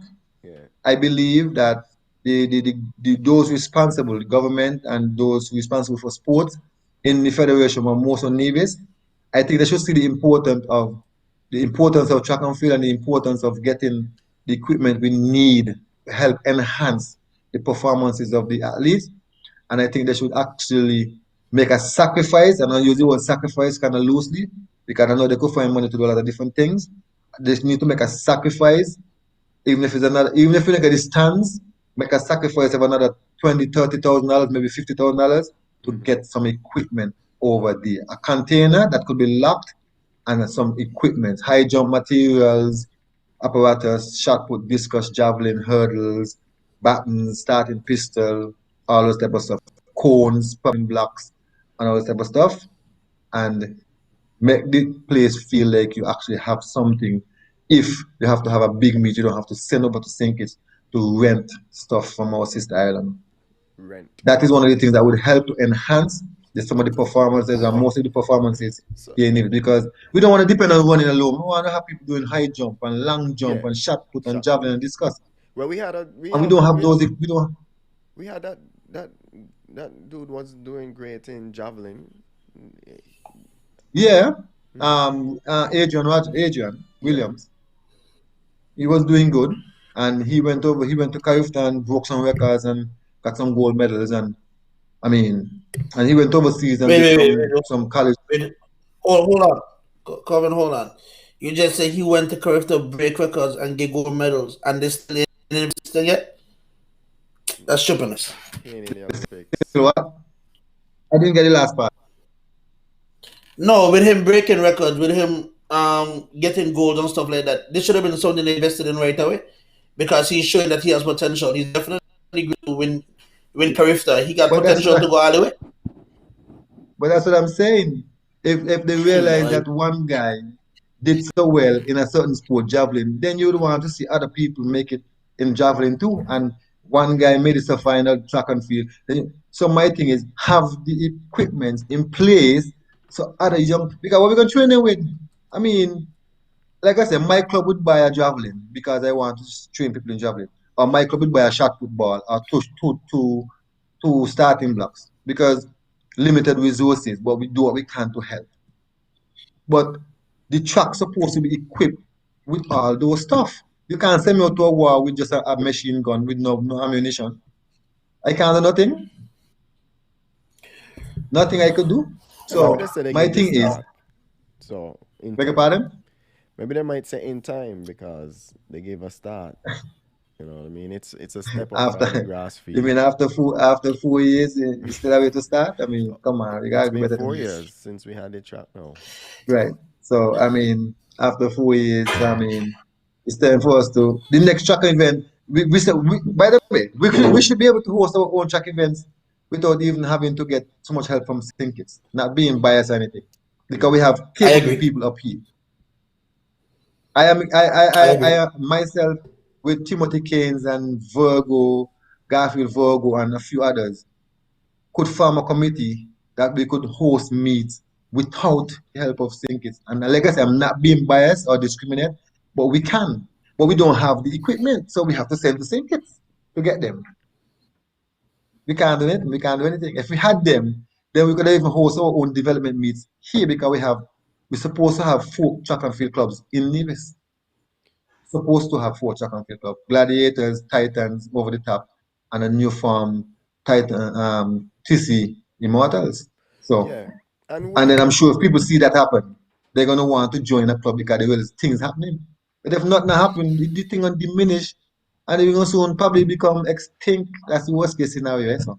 well well well sports not keeping right now. Not keeping in terms of No. sports. So to me it But kind of shows how important it is. and I know I know I mean because like I said this word is this phrase is probably becoming monotonous now, but because of the love of track and field I have, because of the love I have for track and field, all of this affect me personally as a coach, as a past athlete, and even throughout my coaching career and so forth. Because seeing all of this, it kind of hurts me personally to see that the sport that I love so much and try to help other people reach to a point. Because it's not like I make anything of a track and field. I wish I had made even one third or even quarter of the money that Kim made, Hmm. but I didn't. But that doesn't mean that I can give back the experience and the knowledge I have. You understand? So, as I say, me growing up and going to track and field and my track and field career, I really plan that when I come out of track and field, I'll be equipped enough to have my own academy. I started an academy, but it went down the drain, so it turned into like a track club because the fight down again was, oh, people from Jindaland and people from Charleston and people from Vaughan. It's like a fight down. People are saying, "Oh, I can't chew he because he from Charleston. Or I can't chew he because he work at Jindaland." So you had that fight down. So that's the next situation again. But my thing was not Well, about where you're from. My thing is about when it comes down to it, pick a Nevis team. There's no Charlestown, there's no Jindaland, there's no Castle, there's no Ramsbury, there's no Butlers. It's a Nevis team. So you see, through my track and field career come right up to now, it was like, boss, I telling you, sometimes I wonder why am I still in this sport? Why am I still You love it. fighting to see You track love it. and field move up the ladder? You love it. Even though I didn't get the I not didn't and still haven't get the proper recognition I should have gotten, and even gotten something to show. Okay, boss, you went to all this meet. Here's something to show.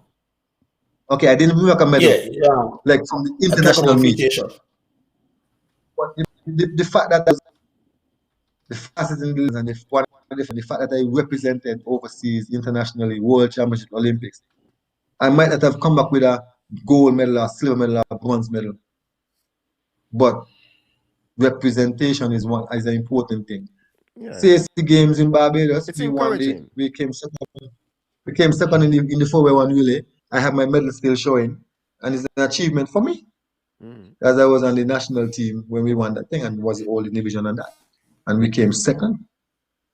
And I think um, you know, You should have wear I a felt medal, I sir, was man. really treated unfairly. I felt I was, the other day I had them in my hand watching them. I said, look at this, boy. I have this to prove, you know. But I think I was treated a little bit unfairly in the sense that recognition wise, I know there are people who know me and know that I was a good track athlete. They would talk about it, but the real deal, I didn't get the real deal. I was Yeah. not asking for half a Nevis. I was not asking for a road to name after me. I was not asking for. I was thinking in my naive self mind maybe that a track is going to be built, Kurvin name is going to be on it. But I didn't go on Yeah, preaching it. I didn't go on talking about it because I don't want anybody to think that he had to own hand. No, I did not. But I didn't know that it no, would have but been a debate. Man. sometimes honestly, Calvin, sometimes you need to do that as well. You have to remind people of your greatness. Yeah. When it makes sound bad and people say this and that, you have to remind people of your greatness. Yeah. Yeah, Here's a question I yeah, have for but you, this, like Calvin. this, yeah, go ahead. Eh, No, let's finish. Go ahead and so you're saying because I want to go back to the '96 Olympics. I just pulled something up here. I want to ask you about it. So go ahead and finish your thoughts, and then I'll go into this. No, I was saying, if the proper recognition was given or is given, then even though it is like 10 years also after my actual retirement, maybe yeah, I would still feel honored. I mean, I would still feel honored, but it's like you got to pull teeth, and people got who they got in their mind, and you know, I've been under CCM, I've been under NRP Yeah. back and forth because I've been working with the government now for the last 32 years Mm-hmm. and still presently. And you would have thought that, okay, but it's unfortunate. So you could ask me It the is. question It about the is. United States. All right. So I just pulled the list of at least that ran the 100-meter final, and was Donovan Bailey coming in first, Frank Fredericks coming Yeah, in second, Atta Bolton I'm third, playing second, after Dennis ball and Mitch, third. Dennis Mitchell, yeah, Michael Marsh, and the guys. When you Yeah. looked at that race, right? Because I know that you looked at it. Mhm. In I your was mind, actually in the what did stands. you Yeah. say? Oh, you were in the stands. Look at that. I was in the What in stands your sitting mind? there. What did you say? What did you say? I know I could have beat this person. I know I could have beat he. I would have run a faster time than he. Because I knew how fast I was running at that time, based on training and how fast. I mean, I was running. Okay, let me give you a quick scenario. I was running at 150 meters. I was running 150 meters in 14.5. That is equivalent to running the 100 meters in like Wow. 9.9 or 10 seconds flat. That was the equivalent of running the 200 meters in 19.8 or 20 seconds flat. Mine 150, and I had a topping speed. I ran my faster race the last 100. So that is equivalent to running a 9.8 or 9.900 or a 20.0 or 19.8 or 9 seconds in a 200 meters and in a 100 meters. So I knew that if I did not get injured and I was based on times, based on statistics in terms of time, I knew I would have been able to make the final. I knew during training. I knew it. And when I watched that race, I was in line with the finish line. I was lucky to be in line with the finish line because one of the things it's kind of funny, right, that being on crutches and being injured is like you get first preference for everything. So people Mm-hmm. let me through and I sat almost in line with the finish line. And when I watched that race, right, I was like, my goodness, look at that. I could have even been in the finals. Even if I'd come eighth in the finals or seventh, it would have still been a great achievement because you could have tell Yeah. yourself you're the eighth fastest man in the whole world. From Nevis. And from Nevis at Boy. that. Yeah. So the things that went through my mind, right? And by the way, I cried too, eh? I cried too. I did. I Definitely. cried after the finals. I I was like, shoulda and coulda, boy, and woulda, and I wish. Yeah. I cried for like, yeah. I mean, I think I cried for like a year, almost a year. Every time I get up in the morning and have to limp out of my limp for my first two steps to go to the bathroom, I had to cry because the pain, the physical pain and the emotional pain was overwhelming at times. Check. So it was a challenge for me for the first couple of months into a year. Every time I had to get up and had to warm up my legs first before I start walking normal. And when I watched Olympics, even after that, and when I watched everywhere so much times, right? I was like, even the heat with Kim, I was saying, but if I was in the same heat there with Kim, I'd clean him up. That's what the things I was saying. I was saying if I was running the 200 meters, they see me coming, making it to the finals and coming in the top four. Because, like I said, running a 14.5 for 150 Mhm. in training is equivalent to running like a 20 flat or 19.8 or so. So I know I would have done well, but unfortunately I got injured and that's just like one of the Yeah, worst of my career. unfortunately indeed. But Uh, unfortunately, and you get then fight down too, by because the Yeah, fight down was real. yeah, it was really very real. The fight down was real, and I mean, what do you think is some of the reasons why they actually fight you down? You think is it just because you're a Nivision? Uh, was it something else where they upset because you spoke out against what you thought at that time was ridiculous, and they wanted to punish you for that? Or Well,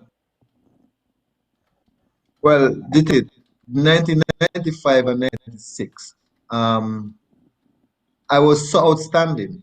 I want to say outstanding. I wasn't like tying with nobody. I was like beating people by like 10 meters ahead. So they had no choice. And it would have been like real madness for them not to send me overseas to train or not even to pick me. mm-hmm. I mean, winning the 100 meters in 1995 Leeward Islands Championships, that's a clear cut. The man is the fastest in the Leeward Islands. He got to make the national team. He got to. We got to send him on to World Championships. We Yeah, got to send him on to Pan American Games. 1996, the same thing. The man is the fastest. The man I beat Kim by like 5 meters. The man got to. So there was no choices there like ifs or but from Kim start to come close up to me and with a beat like we started beating each other alternately. That was it. We don't need him anymore. If he not qualify with Kim, he gone. And they were glad for that. I know they were biased, you know.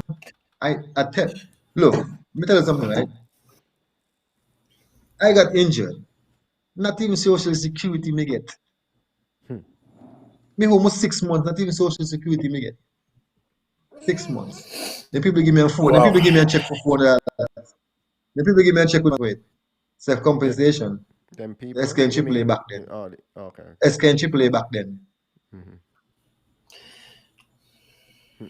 $400. wow. And they only show me up to this very day. $400 check. That's compensation because I wasn't getting any social security. $400.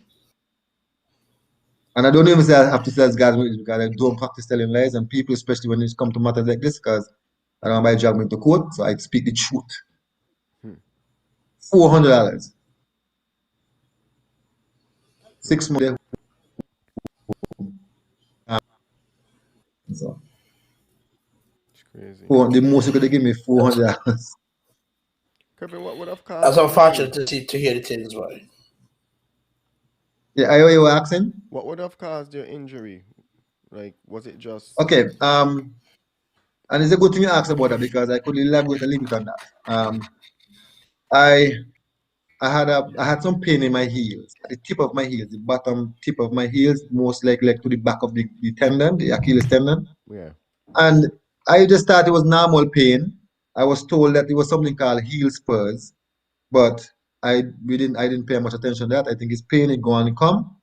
Um, I I I was told that if I get a shot, like a cortisone shot, it would numb the pain, which I got and it did Yeah, numb the pain. So I kept on training and kept on running. So the sad thing about that is that the pain was not there, but the injury remained. yeah.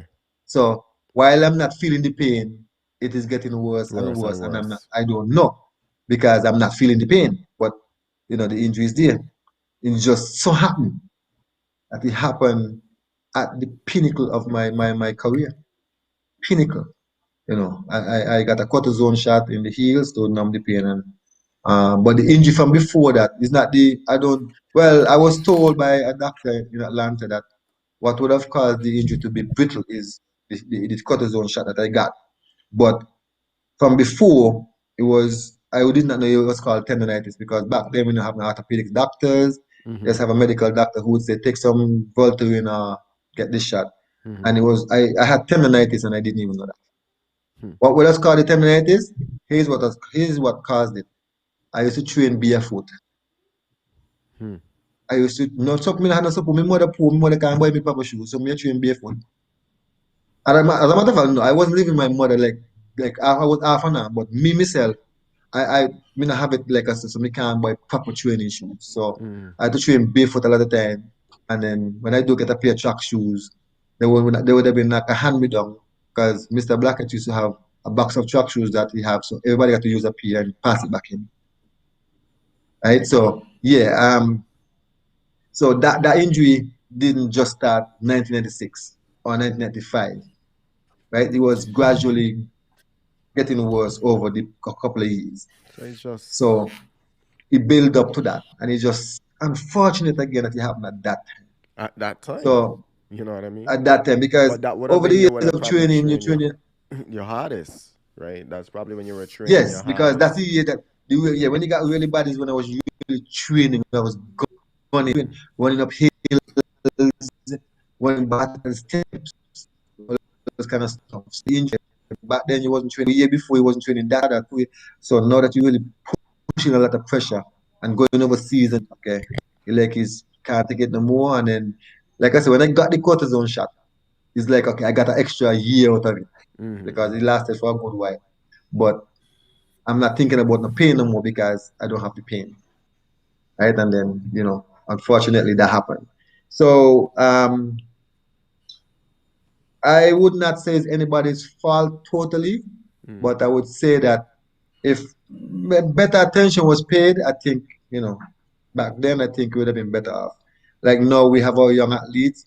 If they get injured, they have to find the parents have to find money to go to doctor. I mean, I think something should be put in place. If it is not, I stand corrected Mm-hmm. to help these children, parents when they go to a doctor, see a proper doctor, orthopedics doctor, and even be compensated or even paid for.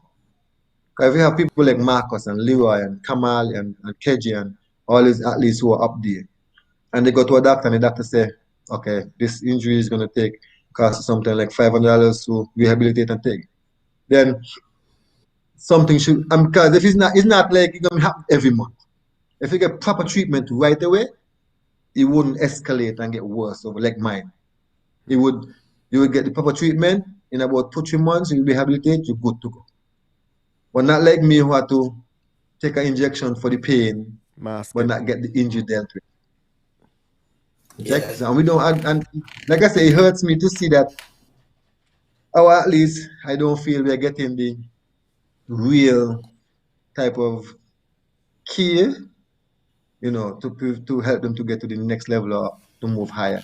And I think you would have asked me about previously about me being on the National Sports Council, Yeah. which I Well, was just off screen. part. Yeah. So, well, one of my responsibility would be to help to eliminate a lot of these situations that happened in the past. So Mm-hmm. I will be able to take matters to the council and speak about okay, let's use okay, say for example Leroy or Marcus.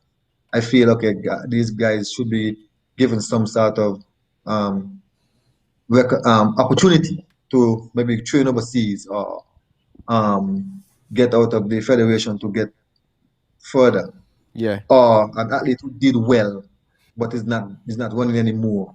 I could make suggestions. Okay, this guy should get some sort of compensation or some sort of duty free concession on something, stuff like that. We were told that we are allowed to do in terms of making suggestions, Okay. and it will be carried and approved by the authorities. Like for example, the council will take stuff to the Olympic Association if it's an Olympic type sport. Okay. If it is just SKN AAA, we could take the matter to But we mostly fall under like the NOC, the National Olympic Committee, because National Olympic Committee govern basically all sports, all Olympic sport type sports, and which track and field. So the matter go up to that part. They say, okay, yes, okay, we had a letter on his behalf.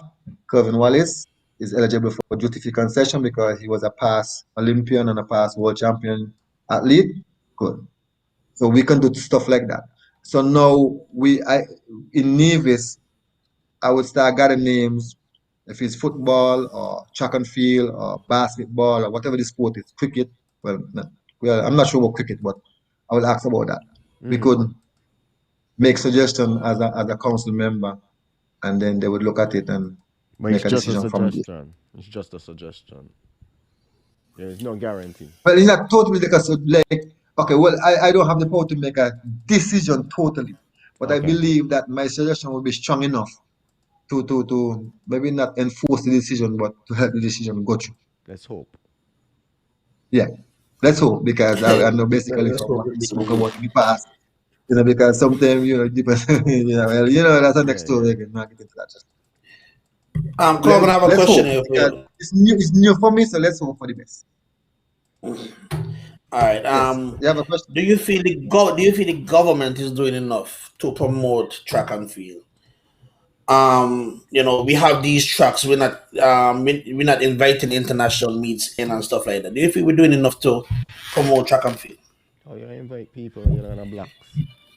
Yeah, okay. Gone. I was going to say, I can answer the question, but categorically, if that's the word phrase to use, I could say we're not doing enough. And tell you why. Okay. Let's use Ira's thing that he just made a while ago. If we're going to invite, say, Shakari Richardson, or maybe a Shelley and Fraser, or somebody from an international pro background. If you're going to invite them to come to Nevis or to St. Kitts to run in an event just to generate interest. I mean, if they come to, let's say they come to Nevis, what are you going to do? I mean, no blacks there, no, all this kind of stuff there, not Okay. there. Let's say they go to St. Kitts. They might get you a little bit because St. Kitts have more equipment than us. But my thing is, if we want to, let me answer your question by asking why you're doing this. So we want to host Carifta. We have a new track for 4 years now. We have not hosted any regional meetings yet on it. Like invited, well, I think we had one Culturama Games where Timothy Keynes organized a Culturama Games, and we had some people from Anguilla and so on and so on, which was not bad, but we still had to get stuff from our Sinkers brothers and sisters to host the meet. So So over we the still years, at the handicap position. So how are we gonna host regional meet or even an international meet? And we're not even fully equipped. we're renting. We haven't bought those things like over the years, just constantly renting. We No. haven't like bought them in terms of the cost that it takes to rent them. It would have probably made sense that we would have already bought them. You forget what I'm saying? The cost to Yeah, rent. Go ahead. proposal went in, estimates and proposal went in. Mm-hmm. We sat down together and we sent in a proposal about how much it would cost to get blocks and beds and stuff, but nothing happening. It's like these people don't see these things important. You got a truck, well, it's you want, we don't give you a truck, make do with what you have. But it's the same scenario. I'm using the same analogy. You Yeah. gave me a gun, but give me okay. Let me you know what? Let me take back the gun thing because I don't want to get you an impression. Let's use a Kia. You give me a Kia and you don't give me no fuel and no oil and nothing in the thing. So the Kia just there. It can't move. Right? So that's the analogy I want to use, guys. I want to really retract the gun tap because I don't want to get anybody the wrong I impression. thought it Please was the forgive me if sport, it sounds funny.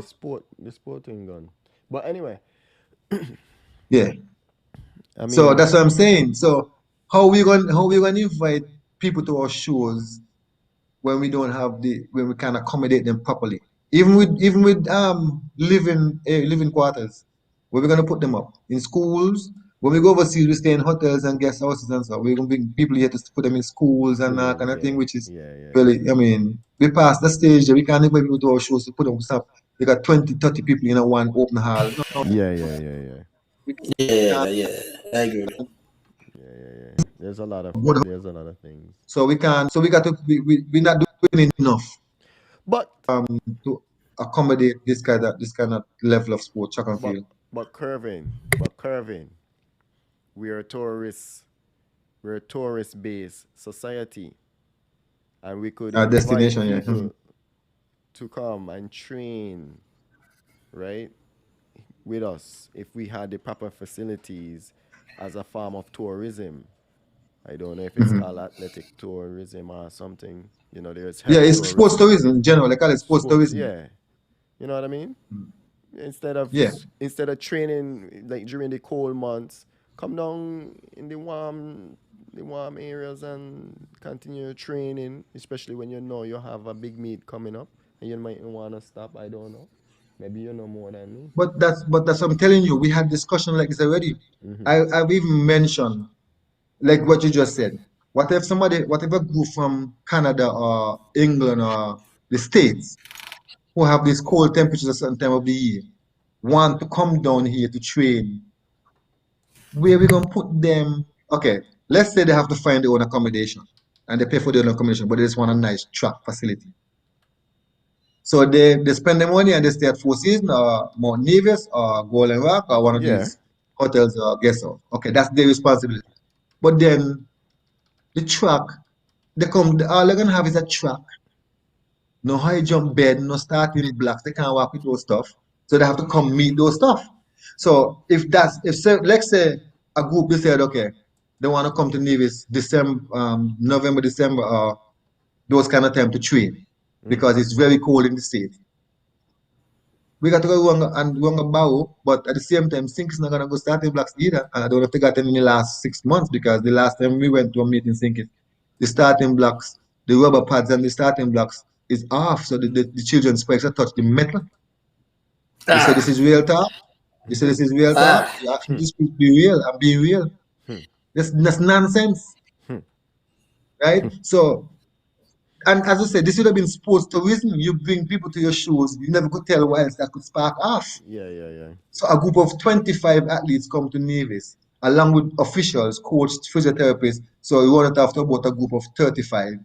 That They're can be gonna come, they have nice. to buy food, they have to Yeah. pay for hotel, and all this type of stuff. But yet still, when they come, they will not be properly accommodated on the track because they come, all they have is a track. They have lane 1 to 9, and all they have. So they don't have nothing to practice the Track. high jump. Nobody, no starting blocks, no hurdles if a hurdler come, no javelin if a javelin come, no shot put if a shot putter come, no discus if a no. discus thrower come, none of these things, none. So which means that 35 people would decide, okay, let's go to Jamaica or let's go to Cuba or Trinidad, right? So Mm-hmm. we miss because if they call and ask, do you have this stuff in place? And we say no, then going somewhere else. That's just the hard facts. They're Yeah, going to go somewhere else. And that's yeah. what we're losing You, out you, on. We're losing out on those opportunities when we don't have these things in place. Because I'm sure that the whole world, track and field world, they might have heard that Nevis has a nice track. I've said it, they have said it on the ear, people have talked about it. But I'm sure when they ask, do you have this or do you have that? And we say no. Or do you have stands? You probably did. Yeah, okay, move right along, going somewhere else. So we might have lost out on that little revenue that we could have collected. And who knows, this group would have told another group, and we have 4 different groups coming 4 different time of the year, or all coming the same time. So you might have like 100 people passing through Nevis, training on the Nevis track every year. Yep. well, But not, they not, got not even only that. Not even only that, Colin. You might have given opportunities for our local athletes to have an opportunity to train with some of them as well. exactly. And those Yeah, coaches who come to Nevis might have seen some of our own athletes. And who knows, when they go back to their country, they might have said, "But we went to Nevis and we see this girl or this guy running some good times for his age. when doing some nice, and that's an opportunity right there. And they start making Yeah. preparations to invite them or even set up a college scholarship for them. So you see what we're losing out on? We all have a truck, so we can all this can happen because we all have a truck. That ain't gonna happen by the way. So that ain't gonna happen. We got a truck. We all have a truck, so You will never truck, bro. You will never truck. All we have is a truck and I bike. was It's content when I was training with just the grass truck because I didn't know better. I was content. I might have been foolish, but I was content. I was content enough with so, the running up the hill and all that type of stuff. And I came through. Corbin, I did. Yes, go ahead. do you think that grass track played a major part in your injury as well? Okay, let me see if I could explain the science a little bit um not without confusing you or anything. Okay, the transition from a grass track to a rubber track could be kind of tricky, and vice versa, right? Mm. Now, a rubber track has a give back, like a type of give back action. Like, yeah, of course, rubber is rubber, so you're gonna push back. So right. So There's if a you bounce, yeah. you bounce, right, and you have to really really train on a rubber track to really get accustomed to it, right? So sometimes the transition from grass to rubber could be a little tricky. Now, Gotcha. I'm not saying in all cases it's like that. For me, it was like that because when I transit to the rubber, it was like the track was so fast. It's like you don't even know what to do. Your legs moving so fast, but you're not able to go with it because Oh, okay. right? You're so accustomed to running on the grass. At the same time, transit from a rubber track to a grass track could be tricky too. So that's why I'm saying, not that we have a rubber track, we should be able to do better. But guess what? We are limited because we don't have the resources and the different type of stuff to use. No? Just got So a truck. yes, it does have some, it could have a negative effect on your performance if you're not accustomed Gotcha. to either. Gotcha. Just got a truck. So we just really we just I mean personally, yeah, um I hope that they would really put some effort into when I mean once this COVID thing settle down and things go back to normalcy, I would trust and hope that they will really consider putting some more effort in the sport, some more time, some more money into the sport, and even getting our youngsters the proper help that they need to make it to the next level. We as coaches will do our part, the athletes will do their part, the parents will do their part, but from a government point of view, they need to do their part as well by providing the necessities so it can do their best and perform at the highest and the best level and the highest level and to reach the next point of international level. Because the little resources we got, I mean, you could say make do with it, but how much more? How much can you make? How much can you make do with it? If Yeah. when you go overseas, everything is there at the next place, and you're like, well, because you must commend athletes. I got to commend the athletes, you know. I have to commend them for doing so good with the limited resources we have. Yeah. And I never believe that Jamaica is the best or America is the best. I believe once an athlete is exposed to the best facilities and the best coaching and the best other things, they can be just as good as the other athletes around the region. Yeah. We know Totally that agree. Jamaica would spend the last dollar on the athletes when it comes to because Jamaica is up there in the world and Usain Bolt made sure of that and even before Usain Bolt, they would spend the last dollar to support the athletes. Every track and field event you go to, check it out. Jamaica got a crowd, even the entourage that goes with the athlete. Big because they spend the money on this thing and they invest into this thing. But here, I always say, if the mango tree not bear no fruit, no support them. No give them no water because you gotta be a fruit first. It's only after the mango tree start bear some fruit and some mango, you decide, okay, yeah man, nice mango tree. Let's throw some water to it and weed it up nice. But before that, the mango tree could out in the sun, the leaf could scorch up, you know, and I always say a tree need nurtured before it starts bearing fruit. What I'm trying to say That's is true. athletes need to be nurtured. Even if they go out there the first time and won and didn't come back with a medal. You know much people tell me, you know much time I get people thinking that we make a medal and I under so much pressure because I'm going out to the world that I never even been outside before. And I mean I'm not saying it could not happen, Yeah, yeah, but yeah. you're going out in the world after running on grass track for 3, 4, 5 years and people like, make sure you win the gold medal, you know. I say, yeah, I'm gonna try my best. You check? So it's like Yeah, yeah, yeah. sometimes it's a challenge, The man. additional pressure. Commendable. Are you calling me? Um, No, no, no. Am I? Yeah, you. No. Yes, you are. What? but Yes, you are. you tell you what I'm for, no. Okay, A question came in it's here, all right, right. for They're you. gonna. Why have you ever been? Well, I'll say, have you ever been approached to be an advisor, um, to the sport, to any sports, in Nevis, Ministry of Sports Department of Sports, wherever it is? Okay, I would answer that by telling you this. Because of the level that I've reached in track and field, and because of the how enthusiastic I am about track and field, and because of my involvement in track and field in general, I people people kind of like they basically kind of look up to me because of the involvement. But in terms of being an advisor in a, like the government or sports department or something, not officially Okay. doing things and you know sometimes it's unright. Now that I'm being elected to be a part of the sports confederation, that is I would say it's an accomplishment. Better late than never. It's kind of late, but better late than never. And I would have hoped that even Wait, I wait. would Kurvin, really I hold on, would hold have really on. thought. You're breaking up a bit. Okay, Start by better late than never. okay, and being a part of the sports council, I would say better late than never.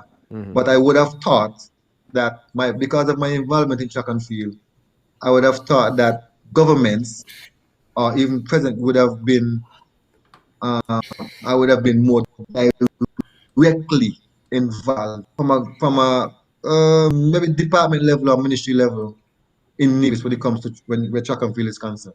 I would have really thought so, but like I say, I am not one of the persons who would push myself in front because politics play a big role in a lot of things, and it's unfortunate. But I am not going to give up. I'm still going to push forward and still do whatever I can to see track and field make it to the highest level as long as I'm alive and around and healthy and well and in my right mind. Yeah. Yeah. You Got can't you. Got have to you. commend you, man. Training and Yes, man. reaching the Olympics without tracks. Running barefoot. You know? That's a great achievement in itself.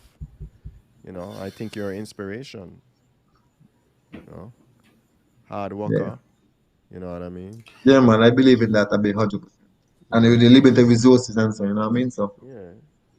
Yeah. Big athlete. We should honor you. Well, we here at Real Talk Corner definitely honoring you. Well, well, the fact that you invite me to definitely. talk about this is an honor for me. So I really appreciate it. Like I said, the fact that you invite me to be a part of this show is an honor for me to get a chance to speak out a little bit. As I'm sure people might have heard things that they're like, will that happen for real? Yes, it did. Yeah. Yeah, Um, yeah. and if anybody even after the show want to confront me or anything, I'm up for it anytime because I have not said anything here tonight that was unrealistic or untrue. I might even forget a lot of stuff if you're not careful, but maybe it's a good thing. But if they come back to me, so Yeah, it was a pleasure. definitely. Definitely. It was a pleasure having you with us as well, man. There are many times we see a lot of people, but we don't know the story. And Hmm. this, of course, being another one, where we heard some things tonight where we have never heard. We know Corbin Wallace, we know the athlete Corbin Wallace, but we don't know the story of Corbin Wallace. We don't know the trials and tribulations of Corbin Wallace, what I went through. We don't know how you made it to where you were, and where you are, and your story is amazing. Your story is amazing. Yeah, Coming from little Nevis to going to the world stage, we commend you, for not giving up, for pushing forward, despite of challenges and lack of resources. we have to commend you for not giving up. You know, we hope one day, hopefully within sometime shortly, that we could see the Kurvin Wallace track and field facility and Yeah, stop calling it the Mondo track. That Mondo something over there, because I don't think Mondo is paying for they ain't the paying title for it. of the thing. So I do No, feel that the track should be named after Corwin Wallace, and that is my honest opinion. That's how I feel. But with that being said, Corbin, I tip my hat to you for your success and your time and effort that you put into our athletes in St. Kitts Nevis. Thank you. and continue, man. You're welcome, Continue the sir. fight. Continue the fight. You Okay. know what I mean? I've seen your nephew. Your nephew looking solid in terms of track and field. So I do hope that he gets some sort of support, better support than you got. Definitely. Yeah, man. And let me just wrap up by saying, guys, I really appreciate. When you spoke to me about a month or so ago, Mm-hmm. I really said, boy, finally somebody. And I mean, you all overseas. I said, finally somebody out there willing to make story. I might have omitted a few stuff. I might have delivered stuff.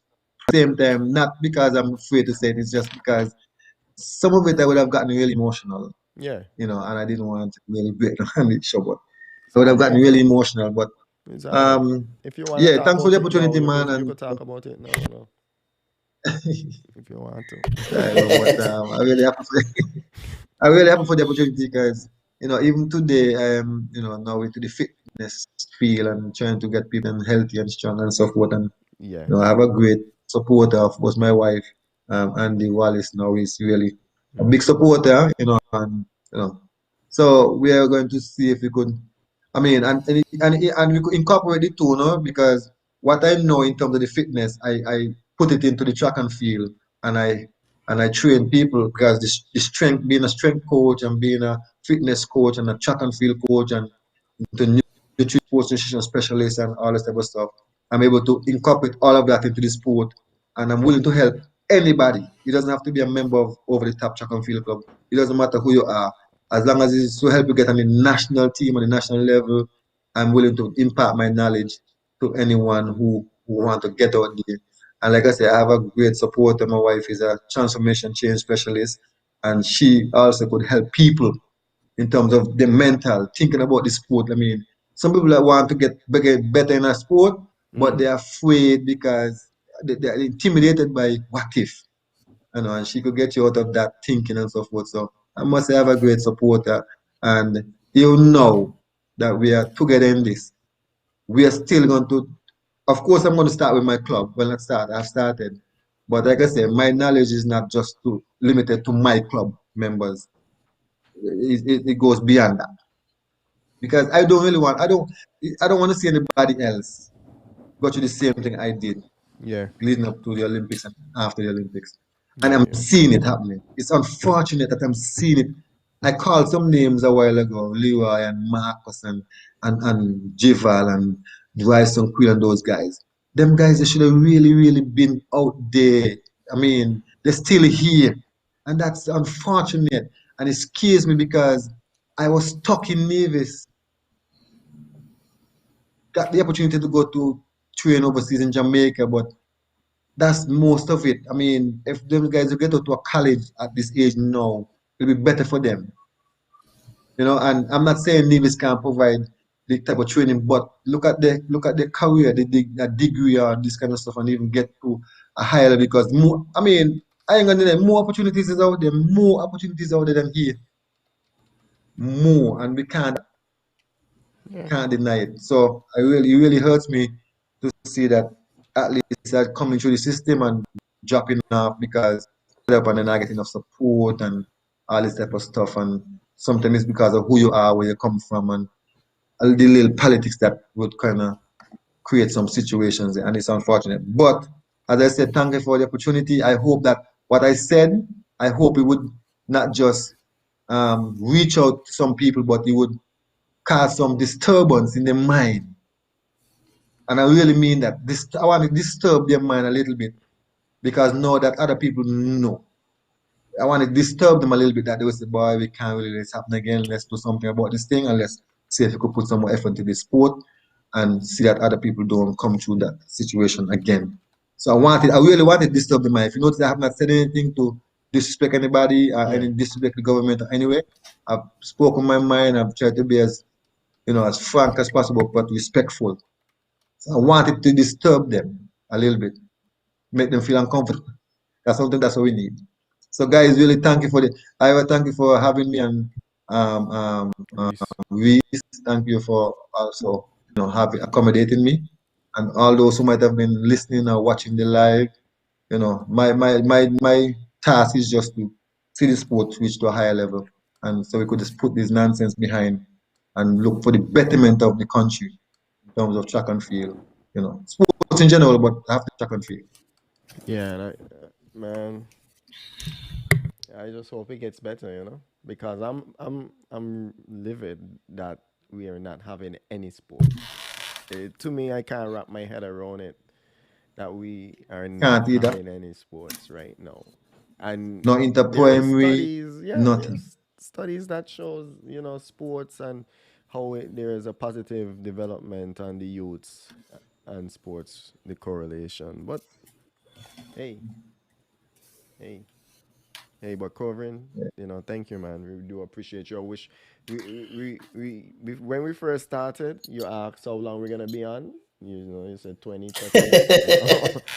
We cruise past the 2 hour mark, eh? We cruise past the 2 hour I mark. know, I know it wouldn't have been on for 20 minutes. I know that because I know that they were taking us. I was prepared for the 2 hours or Yeah, something like that. So it's we not like cruise out, it's and bad. And as a matter of fact, I even feel like I left with a lot of stuff, but I say, I believe it. I get a Yeah, chance to hear my views, so yeah, I'm happy for it. I believe, Hey, and we, Corbin, one thing, as we get closer to the Olympics, we'll be reaching out to you for your takes on some of these events. The 100 male and female, the 110, the 200, and stuff like that. We need some Yeah, man, expert analysis.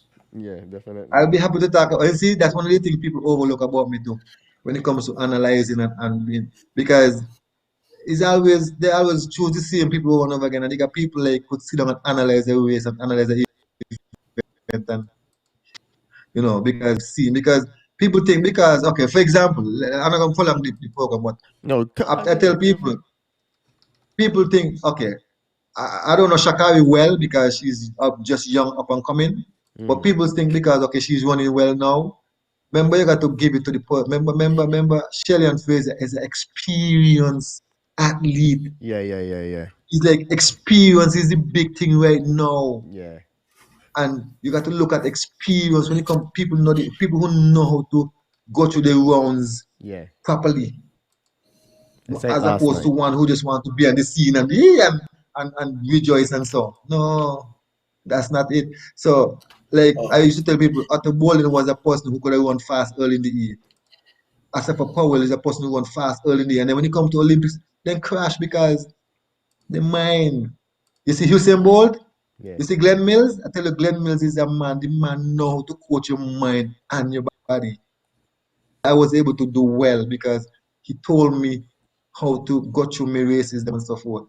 And yeah. I knew that's why I said I knew I would have done well based on the information he gave me. That's why Usain Bolt could have been so relaxed because that's what Glenn Mills just do. He would shut you down. One quick example. One thing he was coaching me was the afternoon, and he saw me realize, look like I'm down and out. And he said, come here, come here. This is what I go on with you. Mm-hmm. I tell the coach, I don't really like the idea that every time I go to Black Star, Kima beat me. And he said, you know what? For the next week, you train by yourself. Train by yourself and so forth. He brought back the week after. A bro span came in the Black Stars then Oh wow. because he realized it's not the fact that me couldn't beat him, it's the fact that I was losing my focus and I was focusing more on him beating me and not focusing on the mechanics of coming out the black. So I'm okay. telling you, all these people who you see doing well at some part in the end, when it comes to the big meet, you know, see them? Don't worry about that. It boils down to your mentality and how you're able to cope with the pressure of going through your don't know that. But anyway, like I I'm not said, gonna lie when to the time you. comes, you link me and I will be happy to, Definitely, I stayed definitely. up late last night. I stayed up late last night to watch the race. I thought I wanted to see if that 70 or would pull it off, but The experience showed the difference in that race last night. Look, that's what I'm telling The you. experience Experience is showed the the key. difference. These people young, they only more for the glory and thing right now. They For the don't flair, understand for the that flair. you said the flea and the fame. You're 17 years old. You got your career way ahead of you. Look at man, you want to start me off now. We can leave that for Look another at time, people like Kevin. this guy from Trinidad and all his Otto Ball, not Otto Ball and Obadeli Thompson, these guys from Barbados who was 18 years old and running well with them because they went too fast, too quick. They wasn't able to work proper. They wanted it all one time. So Wow. you got to work your way up the ladder and thing. I mean, they were running Gotcha. really good at that time. But remember, Usain Bolt Gotcha. got injured very young, but somebody work out now. This is the end of Usain Bolt Oh, he when he got had a injured back young? injury and so forth and Oh, so. okay, Yeah, okay. he had Yeah, a he major got injury. injured Yes. young, like about He when had he a was major about injury. 19 or so. When remember they forced him to go they had him going Olympics early and thing, and he wasn't even nowhere up there because they thought that this was his next. But the man was young, but when Glenn Mills put his hand on him, Glenn Mills walk out. No, let the man strive, let the man take it away properly up the road. And when he won the first world record, and then when anyway, start me off. Me know all Yeah, about man. Yeah. Hey, Corbin, thank you, man. Thank you for being here with us. It was a yeah, great man. show. It I was a enjoyed it. really great Yeah, show. thank you very much for I having me, enjoyed man, it. and I I really enjoyed it. appreciate it. I feel really I mean, I don't know who is going to reach and touch, but I just glad I'm able to talk a little bit Well, we about can see you myself on and this, another show soon, you know. so big up yourself. So, thanks for having me, man. Yeah, you're gonna make your rounds now. All right then, no problem with that. Uh, Alright. And it's been real. So for Thanks, everyone man. that everyone Have a that good joined evening. in tonight, uh, we had Olympia and Kurvin Wallace, and we had a really nice story and a sad story and inspiring story all in one. I telling you. But Kurvin, big up yourself, man. And thanks for keeping it real. And Right. keep the fight up, Track and field. Thank you very much. I will. Hopefully we could get some sports soon. Because there's no sports keep. Yeah, I hope so too. See everyone next week. Right here uh, on Real Talk Corner. All right, thank you. It's been real.